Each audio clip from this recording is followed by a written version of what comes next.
upping the pressure on Ryan until it overwhelmed him, and he only saw one way out. This tragedy unfolded over just a few hours. The boy's mother, Pauline, later shared that she had said goodnight to her son at 10 p.m., and by 2 a.m. the scam had come to a horrifying end. The teenager left a note behind, describing how embarrassed he was for himself and his family. Having been subjected to a level of stress that no one should have to endure, Ryan felt that he couldn't face any outcome of the situation. After writing his final message, the young man took his own life. It would take months for a culprit to be found, but eventually the internet footprints would be traced. In late December of the same year, a 25-year-old named Jonathan Cassie was arrested in connection to a West African financial extortion scheme that appeared to have targeted the late teenager, with a long prison sentence sure to ensue.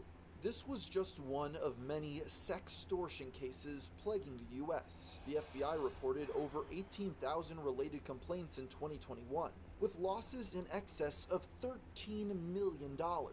Many of these complaints came from scammers who targeted children specifically, sharing and creating a seemingly bottomless well of illegal material to exploit their trust. But one of the main challenges facing the investigations of these crimes is that so many go unreported.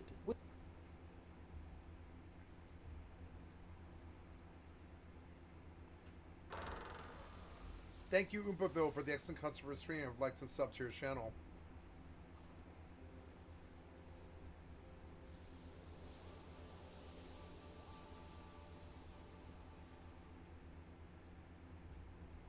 Losses in excess of 3 hours. Okay. $13 million.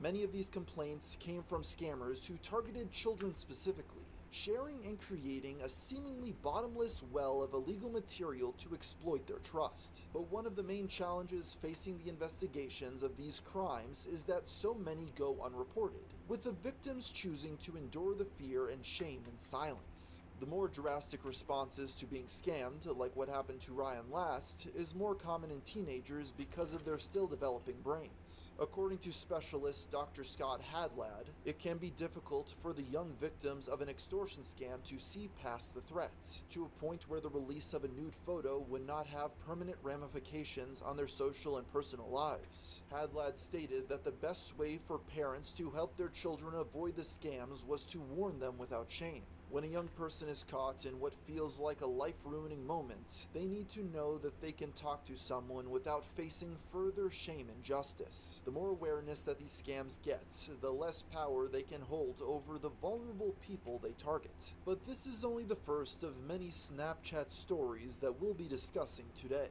The rest will be shared after a brief word from our sponsor.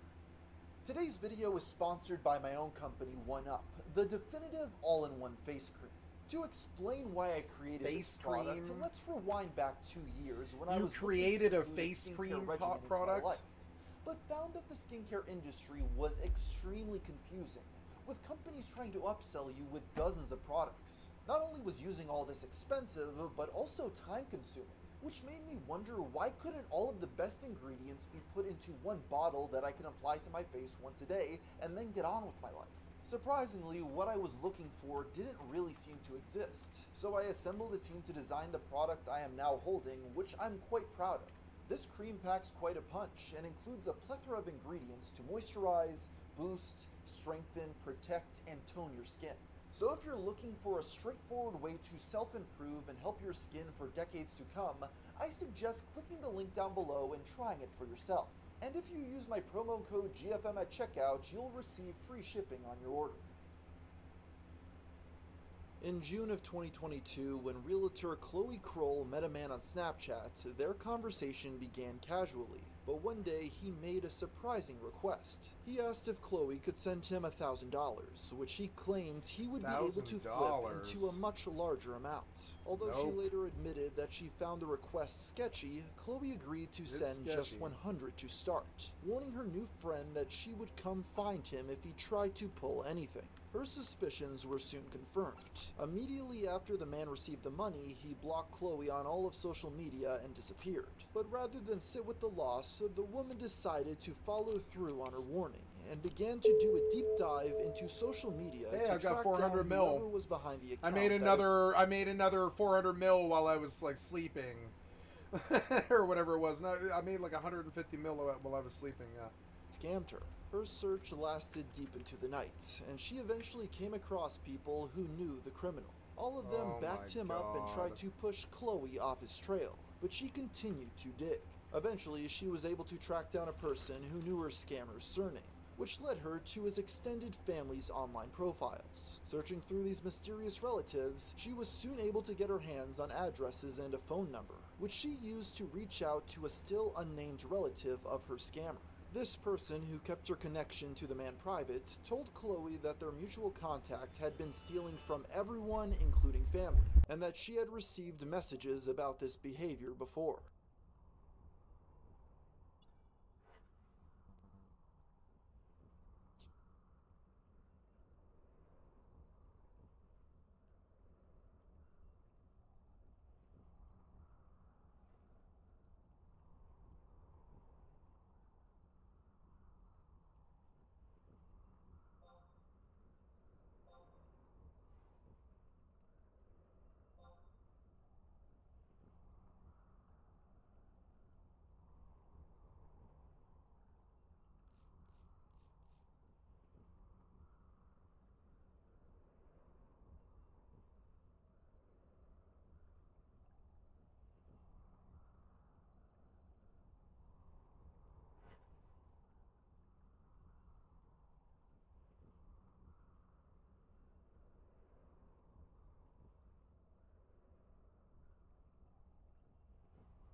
Okay, back, guys. Sorry about that.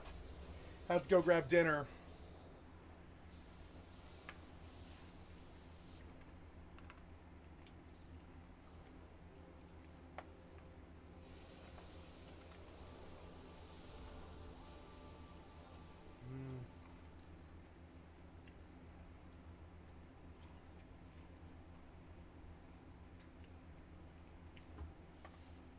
Gonna have some meat and then stop.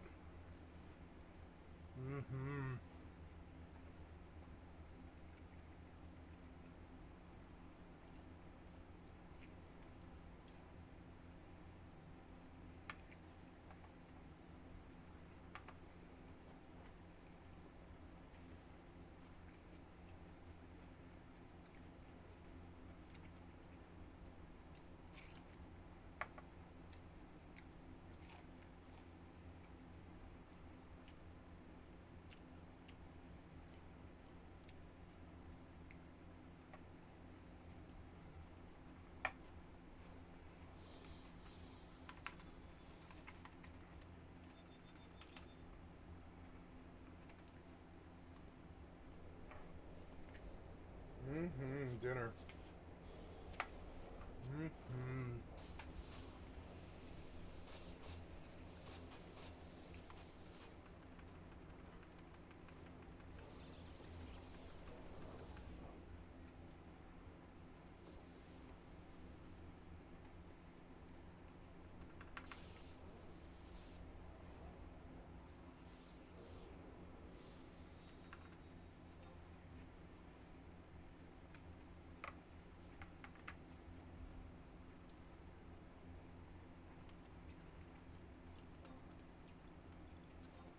My God, this is good.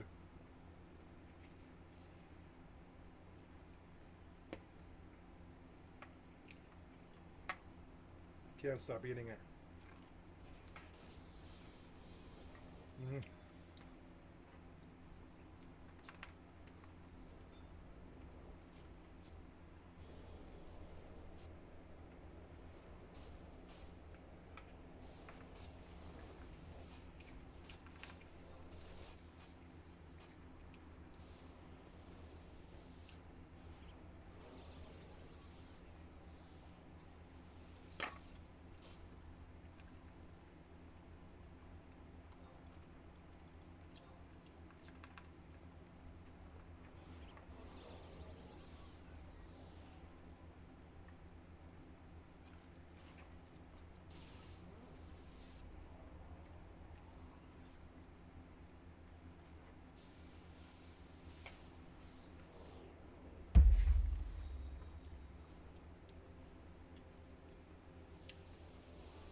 Gotta get my headphones on. I can't hear.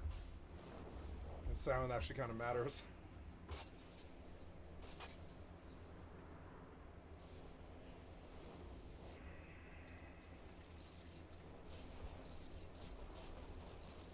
Your skill has increased.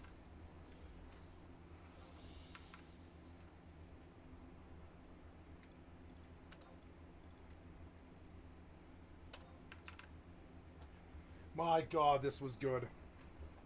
This is one of the best meals I've ever had. It like actually is. This is one of the best meals I've ever had.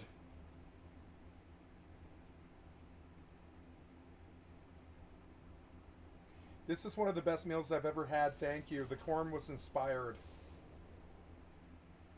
Everything about it.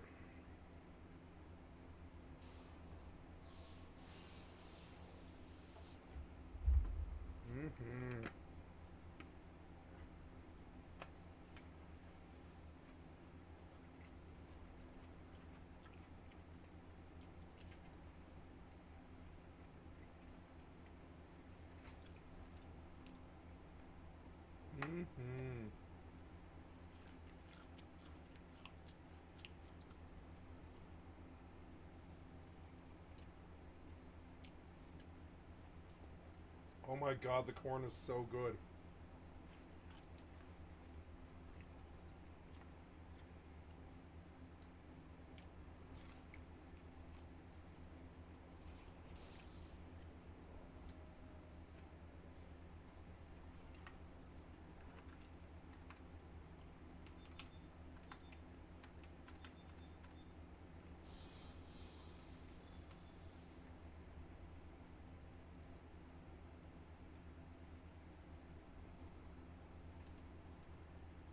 Yeah, I missed my cue. There we go.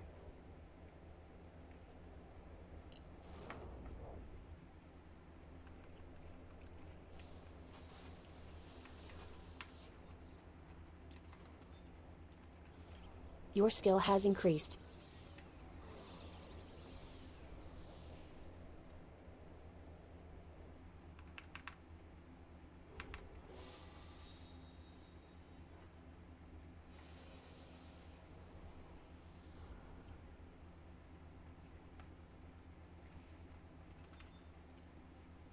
I love this game. Look at the pacing of it. I can eat dinner while I'm playing it.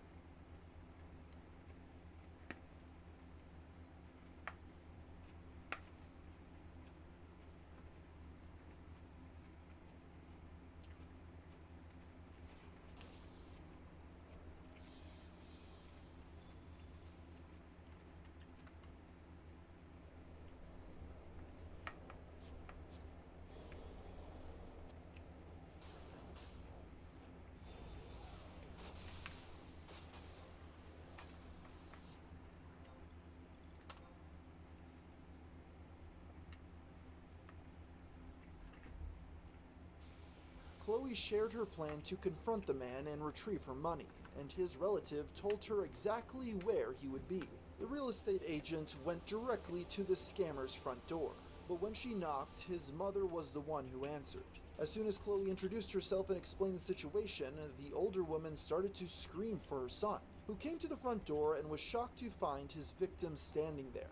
The women started to berate the young man together, and were soon joined by his grandmother. Once the cacophony of anger died down, the scammer and his former victim came to an agreement. He would send the money back to her over Cash App within the next 3 hours. She left the house and later received her money, along with an apologetic text message the next day.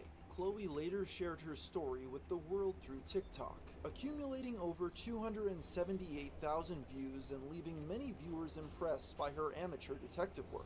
Her story gave many people a platform to discuss their own similar experiences, and some commenters even asked if Chloe could help them recover the money they had lost. Although she never took any of them up on their offers, her story remains a strong example that scammers can sometimes bend as easily as their victims when they're pushed on the same personal level.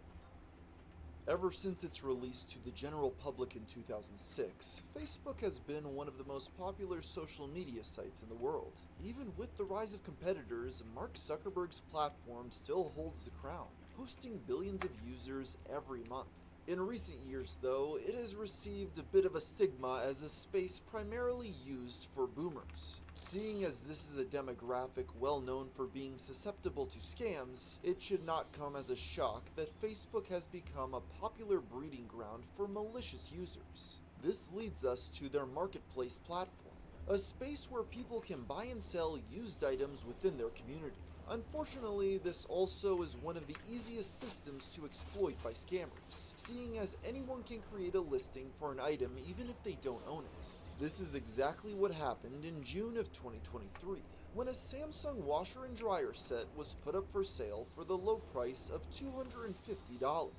This was a thrilling discovery for online bargain hunters, who quickly contacted the seller and set up a time and place to pick up their appliances. But when they arrived, these would-be buyers were sorely disappointed.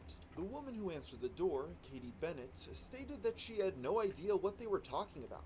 While this at first might have been brushed off as a simple mistake, over the next few days, more and more people began ringing Katie's doorbell with the same request. Many of these unwanted visitors had even paid for their items in advance. What had happened was this: an unknown Facebook user had created the listing in order to scam people and chose Katie's address seemingly at random. Every time the lie was discovered, they would simply remove their item for sale, only to put it right back up somewhere else not long after. As for Katie, over the following months, she received over 40 visits from Facebook shoppers, who had all been duped by the same con. It became so bad that she was forced to put signs in her yard and by her front door informing people that she had no washer and dryer. While police have begun an investigation and no suspects have been tracked down as of writing. In other cases of fraud on the social media service, though, the perpetrators have been brought to justice. For example, in July of 2023, a Facebook user in Louisiana became suspicious after purchasing a used truck on the marketplace. The buyer noticed that the VIN number in the window had been swapped out, and the factory label was still on the doorframe.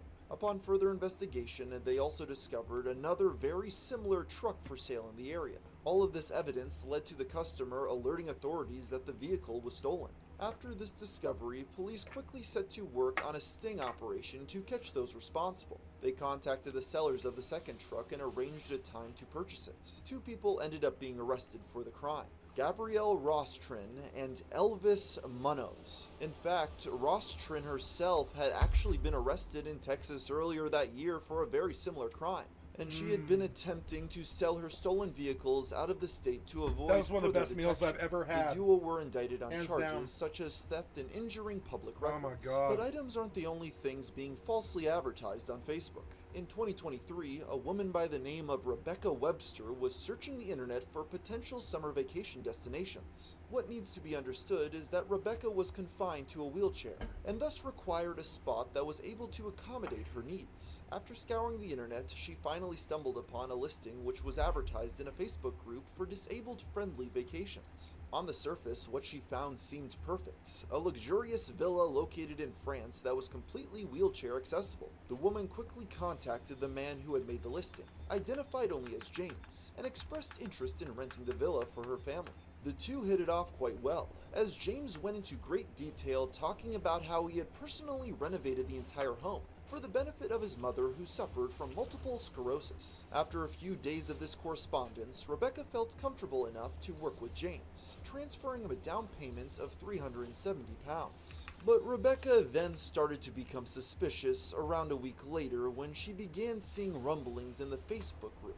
According to multiple people, he was nothing more than a con man who had been selling time at the villa for severely disabled clients, while in reality having no actual ownership of the property. Disturbed by these allegations, Rebecca reached out to James in order to confront him. By that point, though, it was too late. The supposed villa owner blocked her on every form of communication they had established and disappeared into the night, never to be heard from again.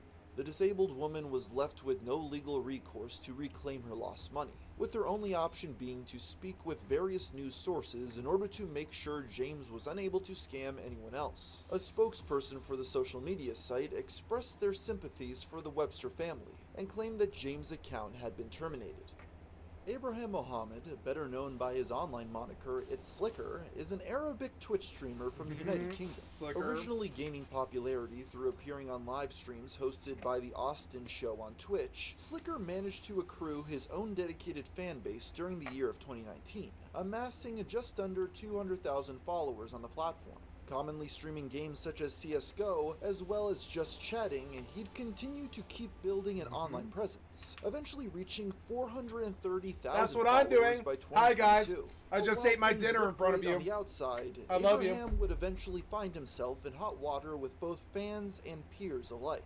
It all started to go downhill on September 17th, 2022, when a video was leaked by Twitch user Michael P. of Slicker requesting money from fans after allegedly being locked out of his bank account for the last 3 to 4 days. In fear of his credit score dropping, Slicker resorted to asking for donations, promising he'd pay back anyone he borrowed money from within the next 2 months. I got locked out, and I was looking for people that actually work, and that I could ask if I could borrow from, and I'll pay back.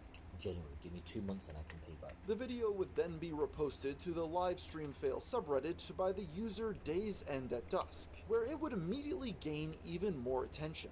Under the post, another Redditor would share additional Discord logs between Slicker and fans requesting funds for various reasons, including paying bills and buying a plane ticket for his mother. All would follow the same manuscript. The streamer would typically ask for their age, check if they had a form of income, and then proceed to ask them for any donations they could contribute. It appeared Slicker would also send similar videos to the one linked in the original post, all following close to the same dialogue. In special instances, if people denied Slicker money, he'd pull out a real document from Bluestone Credit Management, as evidence to supposedly prove that he was facing troubles paying his taxes. So he said, I got you on my mama. He refused again. So Slicker sent him a document from Bluestone Credit Management in order to show how much he was in trouble or whatever. Like, Reddit user OpposedDog would also go on to recount their own experience with Slicker, saying, quote, "He uses sympathy tactics to manipulate his viewers, saying he has tax problems / his parents need help, and that he would promise to pay back your money with a bit more in a short time.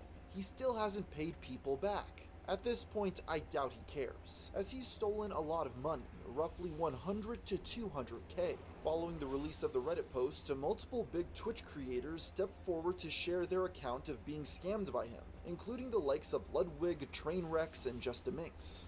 he just said he was in a super urgent need, sent me a bunch of screenshots of like a bank account. I thought it was only me he was asking money from.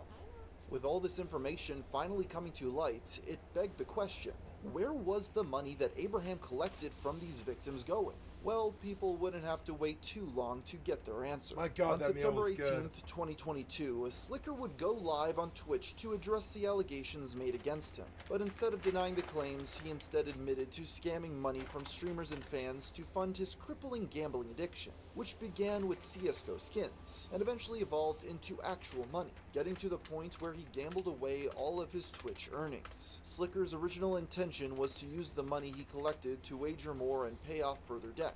But of course, that never happened as he went deeper into the hole he dug himself into. But since the jig was up, there was no way out. He had no choice but to publicly apologize to those who were affected by his actions, promising to finally right his wrongs, even if it took him, quote, until he was 90. That same day, following Slicker's own livestream, he would also appear on air with fellow Twitch users Hassan Piker and Miskiff, where they'd confront and interrogate him.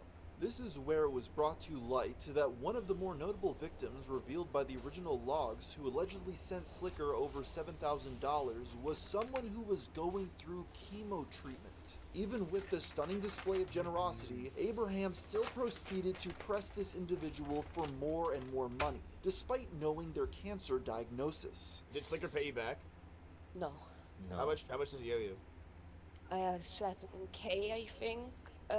Coffeezilla would drop a video on September 19th, 2022, documenting all the potential victims of Slicker, alleging that over 55 people had been scammed I believe out of an Miskiff is a good streamer. 300. He might be a really bad, fucked up person, but I think he's a good streamer. I think his content was good. I don't have the time to watch it, but I'm a believer in Miskiff. I am.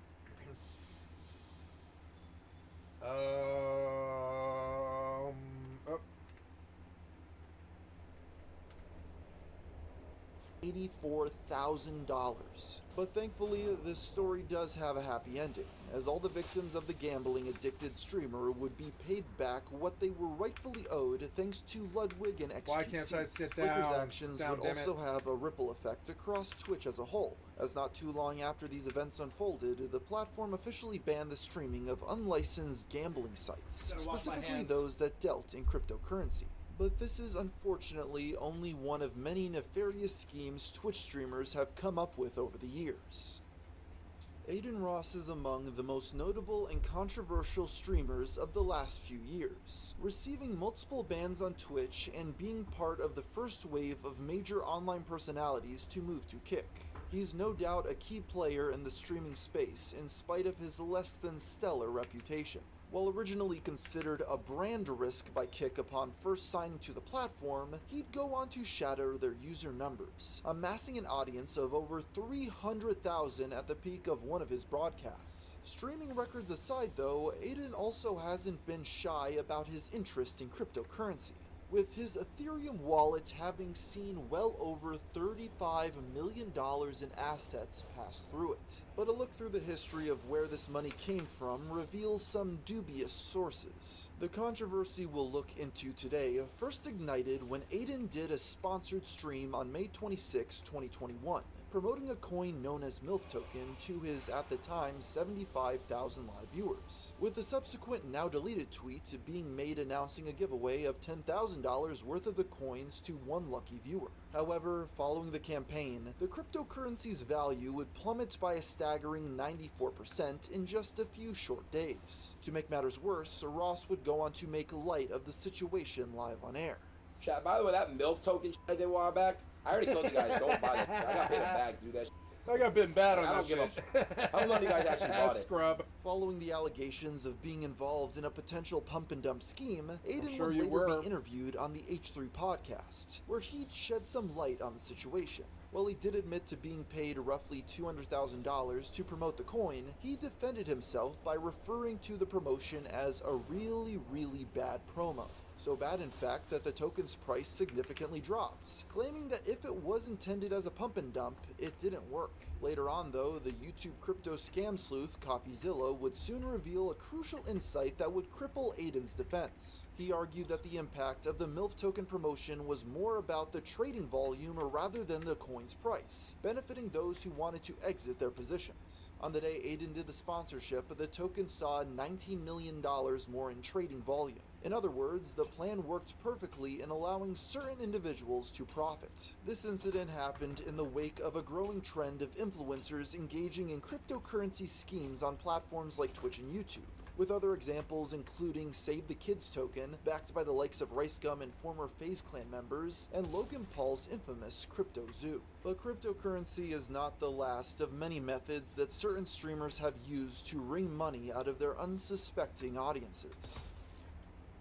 Julien, better known as Anis13K, was a popular French Twitch streamer with over 80,000 followers, who was best known for his gambling and charity streams he'd host in support of the French Association of Multiple Sclerosis, an organization that treats patients who suffer from MS, a serious disease in which the immune system eats away at the protective covering of nerves. Julien would do 4 of these charity broadcasts in total, raising more than 10,000 euros. This cause was very close to his heart, as his father was suffering from the same disease. While Julien had been collecting donations from his viewers under this guise, the actual truth of where the money was going would soon come to light. Some viewers became suspicious when they pointed out after each charity stream, Julien's lifestyle would seemingly become more lavish. And on December 30th, 2019, an anonymous Twitter user by the name of Reveal Truth would expose the French broadcaster in an extensive thread pointing out various instances of him allegedly lying about where the donations he was collecting were going.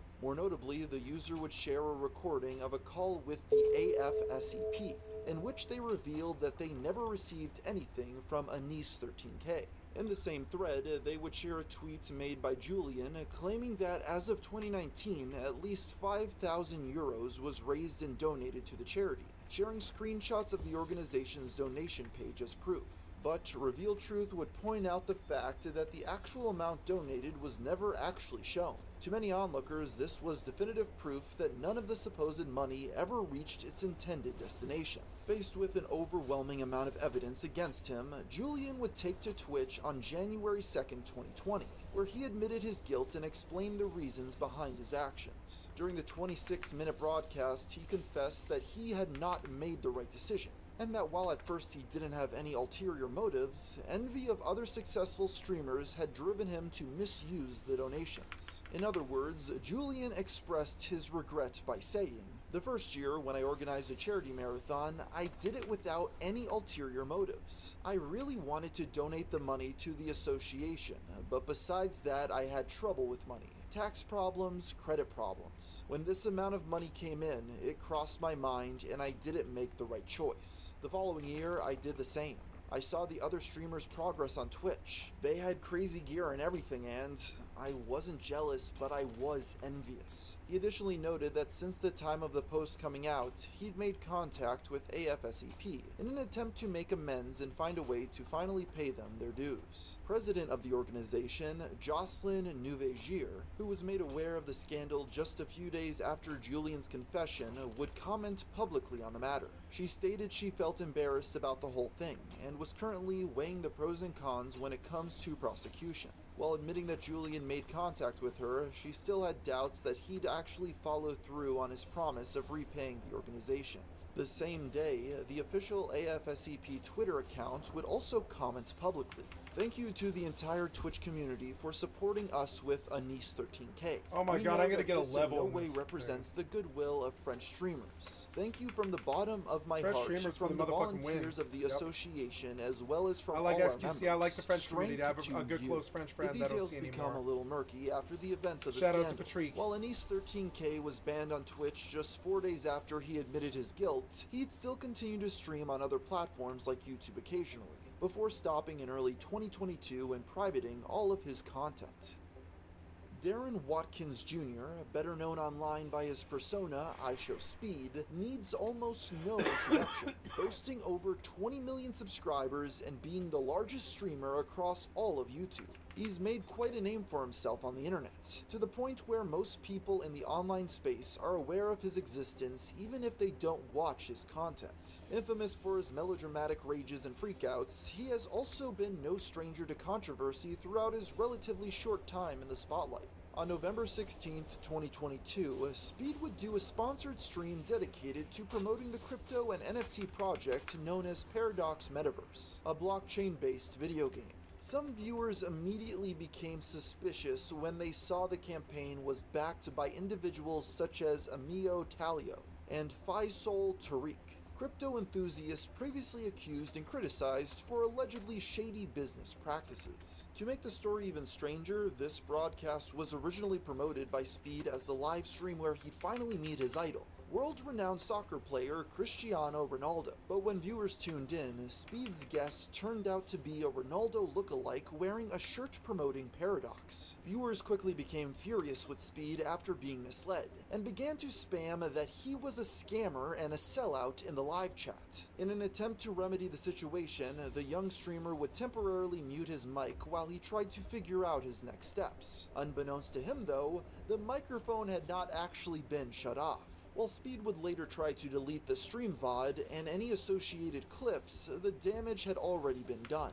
Re-uploads would spread like wildfire across YouTube and subreddits such as livestream fails for everyone to see. Following the events, viewers would continue to press Speed in his live chat, calling him a scammer, leading him to become very frustrated with the situation. He would later address the claims by apologizing and indirectly admitting regret for taking the Paradox deal, saying he made a mistake.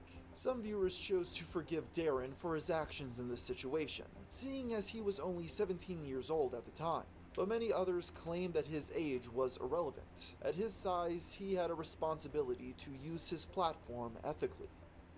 While many Twitch creators who are exposed for scamming their audiences are the people who already have massive followings, there have been some less well-known individuals who have also cooked up nefarious schemes, such as the case with the streamer known as Ali. Amassing a smaller follower count of just a little over 13K, she mainly streams the game Path of Exile, a free-to-play online RPG, which is where her alleged scams took place. You see, in the Path of Exile community, it's very common for viewers to let streamers gamble their in-game cards for them on stream purely to see their reactions and boost engagement. If the content creator wins, the cards will be returned to the fan who donated them. If they lose, the cards are lost. On September 19th, 2023, while streaming some Path of Exile card gambling, Ali would trade with a viewer named LF4Leechers in order to gamble. After the risk paid off and the rare items were acquired, however, Ali would only give the subscribers some of their items back, keeping the missing items as payment for their carrying out the service. I will take one. I would take as one of your payment using for using as Ali's payment. services. Thank you. For Your- using the Ali's payment services, is, thank is you. one apothecary for free mage blood. One apothecary. Afterward, I'm she stealing would your list item. the subscribers' valuables on the Forbidden Trove, a marketplace where Path of Exile players can buy, sell, and trade in-game goods. The clip of Ali taking the card was uploaded to the Path of Exile subreddit, Of where it course it was, received and your almost career got 4,000 destroyed. upvotes, with the community collectively turning against her for her actions. Ali would leave a reply on the post by claiming that she had only ever taken cards from two people, the original victim, And many other people. Leechers, and her friend Alex. She went on to state I that only scam in a both few people. instances, they Come on. were okay with it, I'm a girl. claiming that the former, LF4Leechers, had backtracked. Having just woken up from her nap when the drama spread across the community, she immediately reached out And this to is the why I don't victims, live in online apologizing communities. and explaining her side of it all. I don't live in a single online community, I don't think. I like play games with them, but I don't socially live in an online community. The closest thing I have is Absolute Order, like, chat, which is blocked and nobody can see. And like that's the closest thing I have to like an online community, and that's a channel that is often 700 people. So I wouldn't call it like close. I don't even know any of their names. I wouldn't call any of them friends.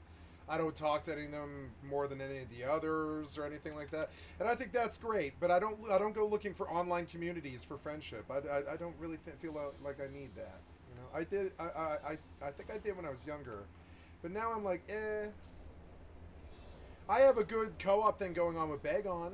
Oh, speaking of which, it is Saturday at 8 o'clock. I am not on Discord, but I am not down to play. I'm not down to play on a Saturday. I'm sorry.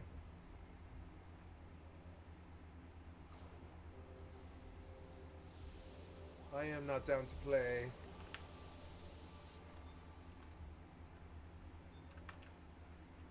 I just want to sit here. But the victim refused, stating that the hate she was now receiving was the justice for her actions. Ali would end her post by saying she was sorry for the way things played out, and that because of the situation being brought into the public eye, she was now receiving death threats from various Path of Exile fans. This is a common trope for online creators that are trying to avoid full accountability. In the eyes of the community, this did little to fix the situation, and the over 1,000 downvotes her post received clearly reflected that. In the aftermath, while Ali was not banned on Twitch, she would be permabanned, blacklisted, and unpartnered on the Forbidden Trove, after an investigation found her guilty of stealing on numerous other occasions, with people in her own circle testifying that events like these happened quite frequently, but no one spoke out about it due to her influence in the community. Georgie Karam, better known as PokeLols, is a Canadian Twitch streamer and content creator. Beginning his career in 2013, he gained popularity through playing games such as League of Legends and Overwatch. Having over 1.1 million followers and joining the well-known esports organization Team Solo Mid in 2020, he's no doubt made a name for himself in both the gaming and live stream space. Prior to this, though, Georgie was formerly a part of the well-known creator group Offline TV back in 2017. 4K is a where lot. A series of events would occur. There's no way I could ever get that high. I don't have the discipline. A great disdain towards the organization. And I'm too old for it now. On June 19th, 2023, during a live stream, Pokey would share the story of why he parted ways with Offline TV. Describing it as a movie story, he recounted how his American visa expired while he was a part of the group and living in their house. With only a few months left to legally stay in the country, Pokey would travel back to his hometown in Canada with the intention of returning to Los Angeles in a month for BlizzCon, and he requested that OTV keep his spot in the meantime, to which they agreed. However, upon his return to LA, Pokey would find that OTV had not only seemingly revoked his spot in the group with no prior notice, but had also given his room to Disguised Toast. Another Twitch streamer. Pokey expressed his immense frustration. You got bumped for someone else, bro. You got bumped for someone else. And this is why I don't work with other people. This is what they do. And you can build a community with people that don't do this to each other, but you have to go into it knowing that you're building a community that goes into this and doesn't do this stuff to each other. You have to make promises and probably sign contracts and stuff. Like, we won't fuck each other, we won't, and we'll just see if we can build something. That's about the best you can do. Beyond that, expect everybody to fuck each other. That's humanity. Expect everybody to fuck each other over. Is that one mine? No, this is two of his. I drink your Aura milkshake, bitch. These are mine now. No, what do you mean? They get those, huh? Where's mine at? You have 3 of these. It took him a long time to pull. But I mean, probably because we're killing all the crabs really fast.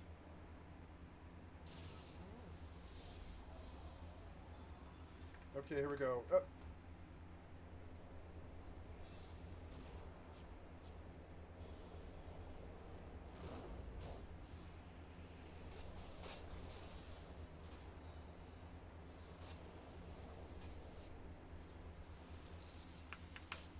567, not bad, not bad. Oh no, 246. Damn it, Shadow Rias is always hitting so much more than me. I feel like he's got all the better gear than me. I'm so much jealouser than him. I'm jealous of him. I'm jealous of him. I'm jealous of the him. I'm not jealous of him. I just think he's doing something better. No, he's a Mithra like me. Or Shadow Rias. Maybe it's a girl. Whatever. They're doing it better than me. They're doing something better than me. What are they doing? It's the coat, I think. And the hat. The coat and the hat, and maybe they have Sorcerer Ring. I'm scared to look. I know they're better than me. They're hitting way more than me. It's so annoying. Look, that Mithra's better than me. It's fucking annoying. They're always better than me because they play the game main. I don't play the game main. In the industry. This wouldn't be the only allegation of offline TV taking advantage of Georgie either. Earlier in 2020, during a broadcast on the Soda Poppin' channel, the Scorn streamer had talked about how, after leaving his former group and moving to TSM, he discovered that the organization had used his name to secure sponsorships, specifically with the computer company HTC. With these claims in hand, Georgie expressed frustration with how OTV had seemingly profited off his name without his consent, calling it a scam. This was during the height of Pokey's popularity, having struck big by being one of the first major streamers to play VR chat with his audience. Businesses like HTC were looking to partner with creators in the virtual reality space, which OTV decided to take advantage of by pretending to still be associated with Pokey. This thereby prevented the streamer himself from being able to secure his own deal with HTC when he reached out to them. While Georgie didn't give a specific timeline for these events while recounting the story, they seem to have taken place in early 2018, as HTC's sponsorship announcement with Offline TV was posted on their YouTube channel in May of that year. Still, it's worth noting that the current management at Offline TV was not responsible for these actions, and Pokey clarified that the situation occurred with the organization's previous management, Chris Chan, not that one, an individual who had been accused of sexual assault by other Offline TV members, among other things. What if there was an island full of dedicated users of Reddit? It sounds like a utopia, at least it did to much of their user base. Talks of Reddit Island date as far back as 2010. The idea was simple, to populate a remote sanctuary with only Redditors. Given how expensive such a purchase would be, it may seem completely unfeasible, yet hundreds of users were determined to make it a reality. The project was seen as a chance to create a society free from the plight of stupidity. This idyllic civilization would include weed farms, on-site data centers, and ecotourism. It was so enticing that it survived as prospects soared into the multi-millions. By 2012, the dream proved persistent enough to receive a profile on Gawker. Of course, that was before they realized the actual dollar amount was just the start of their troubles. Their sights were set on Current Island, located just off the coast of the Bahamas. This required careful navigation of their complex political climate.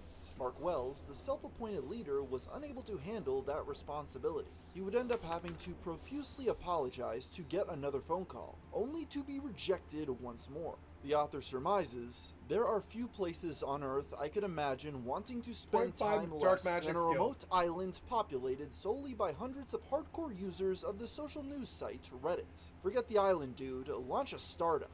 The effort failed for another 4 years before being abandoned. While one would expect this to mark the end, that shockingly couldn't be further from the truth. In fact, Reddit Island would pick up traction again over 5 years later. On April 30th, 2021, a post was made to our memes. If Redditors wanted to, they could join together and buy an island for a meme. The image received over 32,000 upvotes, sparking a site-wide trend. As discussions flooded popular communities, they eventually created a new subreddit called Reddit_Island. It amassed over 25,000 members across the span of 3 days. Now, most of that activity was in jest, evident by the spread of laughably bad suggestions. For example, listing the official language as Memeglish and declaring their allegiance to Keanu Reeves. There was even a push to rename it to Meme Island, in hopes of attracting Elon Musk. But in the midst of this ridicule were genuine attempts to organize. That culminated on May 25th, when the community was introduced to its savior. He came on a fresh account called Island Owner Alt. I've been reading about your attempts to buy either an island or town, and I think I might be able to help you guys out. I own a small island, about 120 acres, that my grandfather purchased about 40 years ago. As of Wow. right now, I only have a Island small owner cabin here. built on it, and it's been Come a dream take of my mine island to from build me. a community there for several years now. If you guys are willing to help fund any construction or legal costs, I'd be happy to help Come set join up a my island self-sufficient scam. society of Redditors there.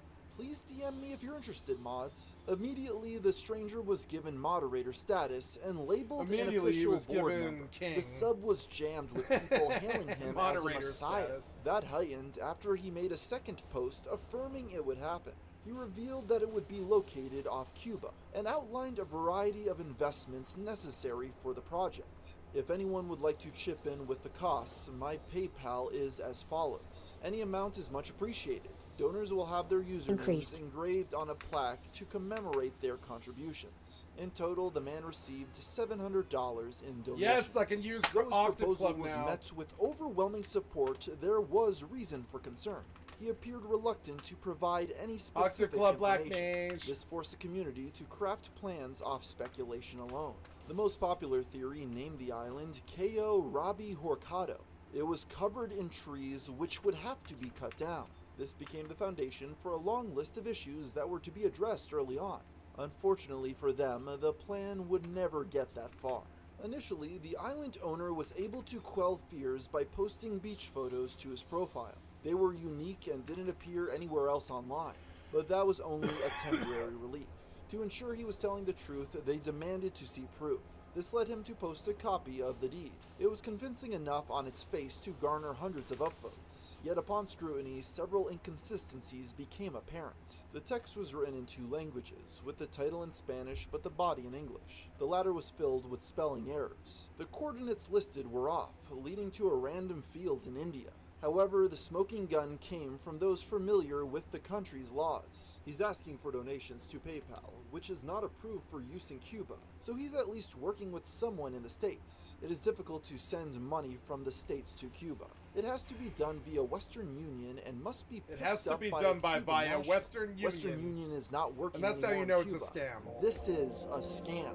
To state the obvious, it was a mistake to accept the man with open arms. He used his newly appointed powers to silence criticism. Critics were forced to seek refuge in a new sub, which he then visited to defend himself.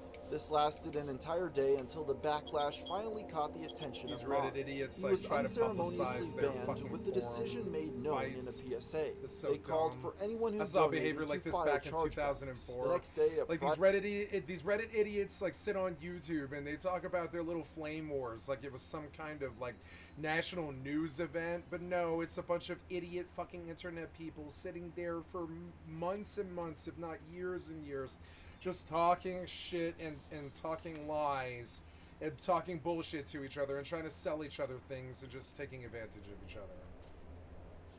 And it's never been that noteworthy except for when really big amounts get slapped out and you're like, oh, well, that's how you guys treat each other, huh? That's what you do?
Why can't I do?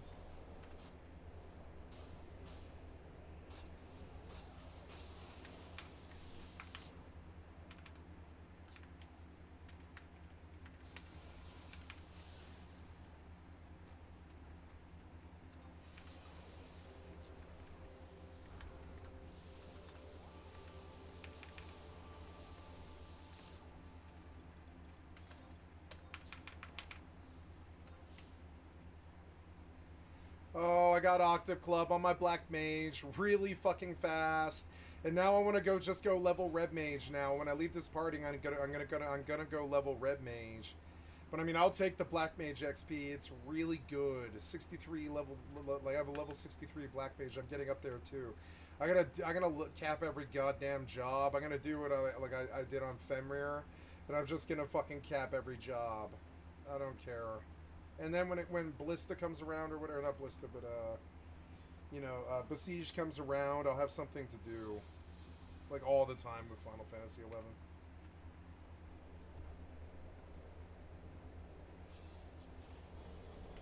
I love this shit. All the Black Mages start going blah blah sha pew pew pew pew. Blah blah blah blah blah blah blah. Pew pew pew pew blah. How you like me now? Oh, blah blah pew pew pew. Die crab Black Mages. Was posted by a donor. Is it true? Have we been fooled? Yep, you got scammed big time. Sick. Have an absolutely horrible day. While his scheme completely unraveled, it was clear the jig was up. Because of this, the swindler started mocking his victims openly. He wrote on the aforementioned bunker, "Thanks for your money, suckers." Following Thanks for this, your money, the account was suckers. suspended, with it being unclear if the funds were ever returned. Most have come to accept that he got away with it, completely unpunished. The controversy was quick to escape Reddit and go viral. It became the subject of a YouTube video that has amassed nearly 2 million You got views. socially This earned it a legacy as one of the engineered. site's most embarrassing moments. Hey, I have With an that island. said, this still isn't the end of the story.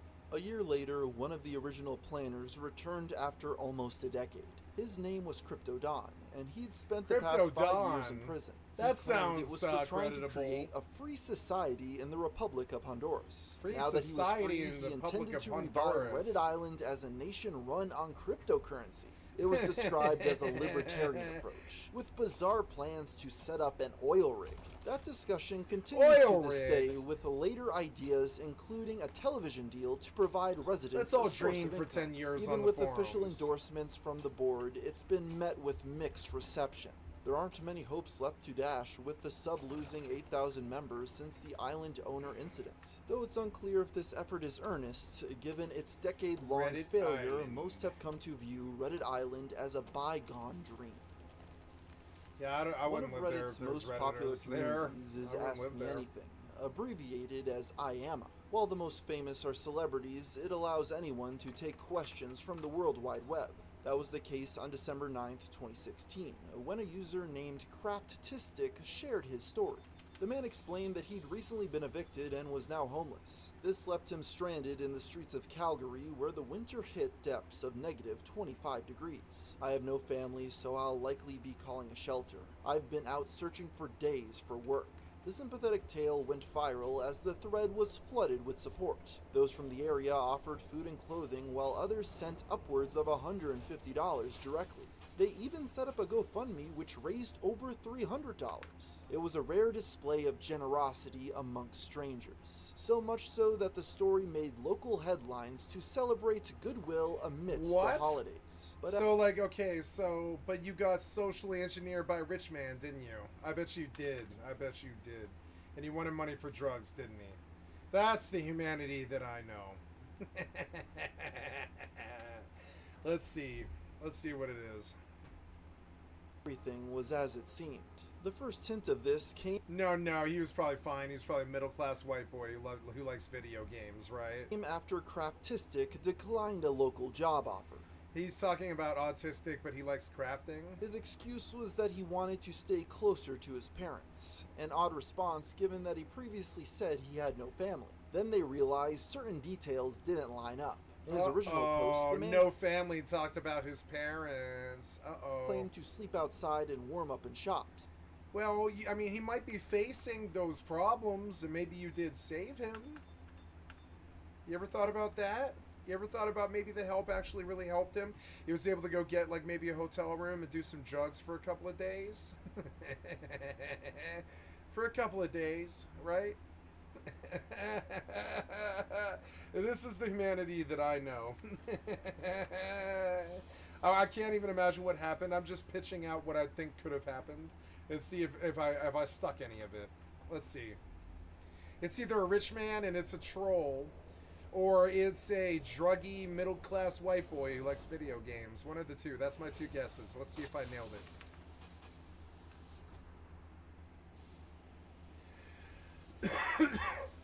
That was contradicted in a comment where he spoke about moving out later that day. This meant he'd been homeless for less than 12 hours, casting doubt on his heartfelt answers about life. I appreciate the little things. A meal, a smile, and hugs. 3 weeks earlier, the man referenced having a roommate. They were so close that they discussed collecting adult films together. This, as well as his habitual use of drugs, were omitted from his recount. These disparities prove that he couldn't be taken at his word, but it wasn't long after that they found indisputable proof. Further digging revealed he'd been playing games and uploading videos at the exact same time as the AMA.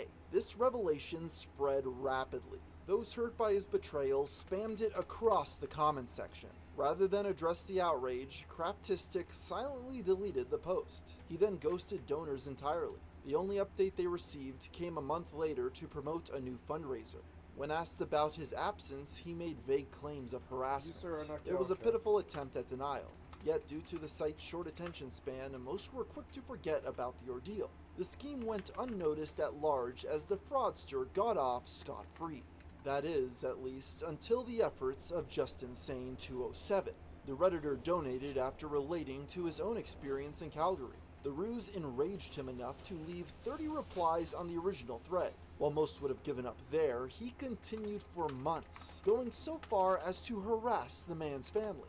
I found his Facebook page, screenshotted his GoFundMe page, and sent it to about 20 of his friends, including what I think is his mommy and daddy. In February of 2017, Craftistic left a comment in an adult sub called Hot Chicks with Tattoos. Just Insane saw this as a chance to levy new accusations. Craftistic steals from innocent Redditors and is a pedophile. He's been lying, saying he's been homeless and staying in a shelter. He had some phony proof that he used to set up a GoFundMe to rip people off.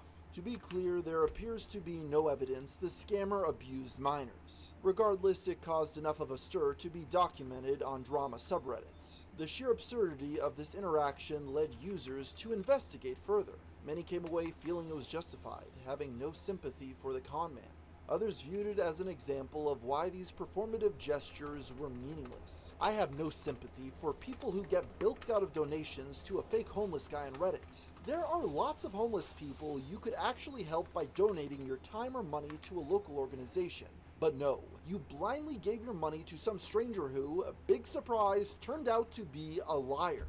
Though it brought fresh eyes on the situation, in the end, this too was fruitless. There was never any serious punishment for Craftistic, with his account remaining active to this very day. Random Acts of Christmas was created in 2011 to encourage the spirit of giving. It was built on the premise of writing to Santa for gifts. That role was filled by volunteers who helped make dreams come true. The event was a success, providing the less fortunate with gifts and necessities. It became an instant tradition with the achievement paraded across the platform. Naturally, it was set to be even bigger as the holidays approached a year later. The first attracted less than 1,000 people. That grew to over 3,000 in 2012. The exposure was a double-edged sword though. On the one hand, there was more love to share around. On the other, there was an increased likelihood for potential abuse. This takes us to a post from December 10th, 2012. It was written by Dignan2, a single father from Texas named Kevin Rogers in real life. For the past 2 months, Kevin and his 7-year-old kid Jennifer were homeless. They lived at a shelter sharing a single family room. With hardly any belongings and no income, there was no chance of buying his daughter a gift. That is, until he got directed to the sub. His letter was so well written that it touched the hearts of thousands. It amassed over 1,400 upvotes as they struck out her Amazon wish list line by line. One user was generous enough to order 12 different items. Now already there were some red flags. The page lists over 50 products, which is strange for any child, and nonetheless one in poverty. They also found a separate list on the account with books about ecstasy. But it was only as they reached the bottom that suspicions truly arose. For every wish that was fulfilled, a new one was being added. This already was in poor taste, but those additions included several game consoles and gift cards in increments of 50. It rubbed people the wrong way, with some deciding to back out Your skill entirely. has increased. That's when they noticed a series of links buried at the bottom of the thread. You see, Kevin had used the same username on other sites, leading someone to recognize him. This led to a comment within the first 8 hours exposing his past. I feel bad for all the folks here on Reddit that don't know about Kevin's past. I feel This guy bad is for all the basically folks a at total Reddit. loser who has selfishly decided that he will take away any chance of a normal future for his daughter, so that he can use her as a charity point as he continually refuses any kind of opportunity at a real job. He is a deadbeat that considers eBay arbitrage and occasional price gouging of electronics a steady living suitable for raising a young daughter. The community in question was a gaming-related site called Shack News. While the user provides links, most are no longer available in full. Because of this, only a portion of the original context exists. The following is based on the remaining information to the best of our abilities. It all started in November of 2006, shortly after the release of the Wii. At the time, Kevin posted under the username Zigzag32. The Wii notoriously suffered a 3-year shortage due to the sheer level of demand. He decided to capitalize on this by purchasing several consoles to resell for a profit. This type of scalping is controversial and led him to face backlash on the forum. Kevin first defended his actions as harmless, it's good yet as the business. hate continued, his defense You're slowly bullshit. shifted towards his daughter. Selling Yeah, consoles I'm is a douche fine. because I sold some Yep, Wiis to buy yep, my yep. daughter Christmas presents. Yep, I needed exactly. money for myself. Yep, he did. I've been living Nothing wrong hand to with that. mouth after she was born and got Yep. laid off before Yep, you Christmas. know how expensive this kids did are. little to Yep. stop the criticism, which continued well into February of 2008. It got to the point that Kevin kept a public list of enemies, subjecting himself to further mockery. After a nasty exchange, he abandoned the account, returning as Digman a few weeks later. It was under this alias that he vented more frequently about his personal woes, many of those centered around his domestic life. Jennifer was born in 2005. Her mother was described as a loser drunk who left when she was only 6 months old. This forced Kevin to raise the child alone. To make matters worse, that was while being a newly convicted felon. Kevin had been arrested 3 months prior for second-degree aggravated assault. I broke Jennifer's mom's jaw as she was trying to push 1309, her, strapped in yeah. a stroller into 35-mile-per-hour traffic. I caught her as the front tire had crested the curb from the sidewalk. I was convicted on witness statements from 2 lesbians that were passing by and saw her bleeding. They What? followed us home 2 and told the police. lesbians? Needless to say, it was 100% bullshit. 2 But the state lesbians? runs with anything. What does he that later have to claimed do to with have anything? barely grazed her chin. Kevin What? was sentenced to I'll 3 barely years graze your probation, chin, but bitch. found it difficult to find work.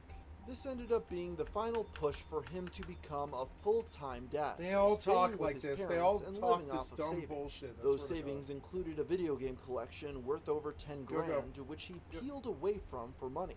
It was comfortable, though the peace didn't last. He first ended up in legal trouble kind of after his ex committed wag. fraud.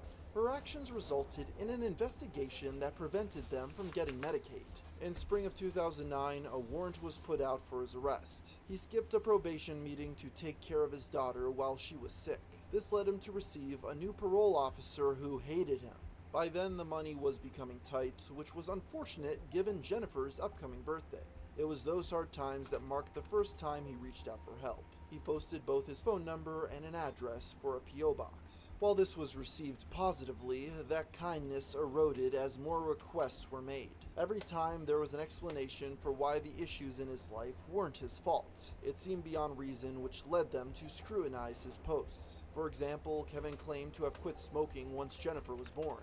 Yet his Reddit showed frequent activity in marijuana communities, even giving advice on how to obtain it illegally. Back in the day, he claimed to have only This sold was a it great once. burn. In I got 2001, like 2 he boasted levels. It about was making so over good. It was so $10,000 from good. the scheme. It Not was only such that, a good but it may fucking have burn, been dude. done- I can put my Octave Club on now, and I'm gonna put my Octave Club on and be an Octave Club Black Mage. I'll stick out even more than when I was a BST Octave Club. Like, I'm gonna Octave Club Black Mage. I don't even care. I'm so going fucking Octave Club right now, bitch. Octave Club, yeah! Yeah. Oh, then I need Ninja Sub, right? I'm going Octave Club Ninja Sub. I don't have to level in parties anymore. I can just solo everything now. It doesn't matter what it is. I can just give myself enough mana. I could probably actually go white mage, and I would have enough mana to just heal myself to full all the time. I think I probably will. I'll probably just stay white mage. Who cares? I'll stay black mage, white mage, and I'll get a shield. And I'll get a shield. And I'll sell these ebony ones. I don't need them anymore. And I'm totally... I'll keep the staffs in case I'm at an XP party, but I'm definitely selling these ebony ones. And I don't know, I should go ninja technically, but actually I could go black mage thief. Kind of. I guess that's an option. Black mage thief is an option, but I mean, I don't know. I guess actually it's ninja. I actually go ninja. I'm pretty sure I go black mage, black nin. And I'm gonna go do that now. And I'm gonna offhand this this nice ebony one with 6 int, 6 mind. And yeah, and that's fine. And this thing whacks. It's got 17 damage. That's fine. That's more than the Octave Club's got. I guess I put the Octave Club in the offhand, and I put the I guess I'll go switch jobs. Oh my god, I just got Octave Club on my black mage. It's actually such a fucking good oh shit, you fucking scare me. Hello. You like came and chopped rocks right by me. What the fuck? I'm standing by his base, that's why. Oh.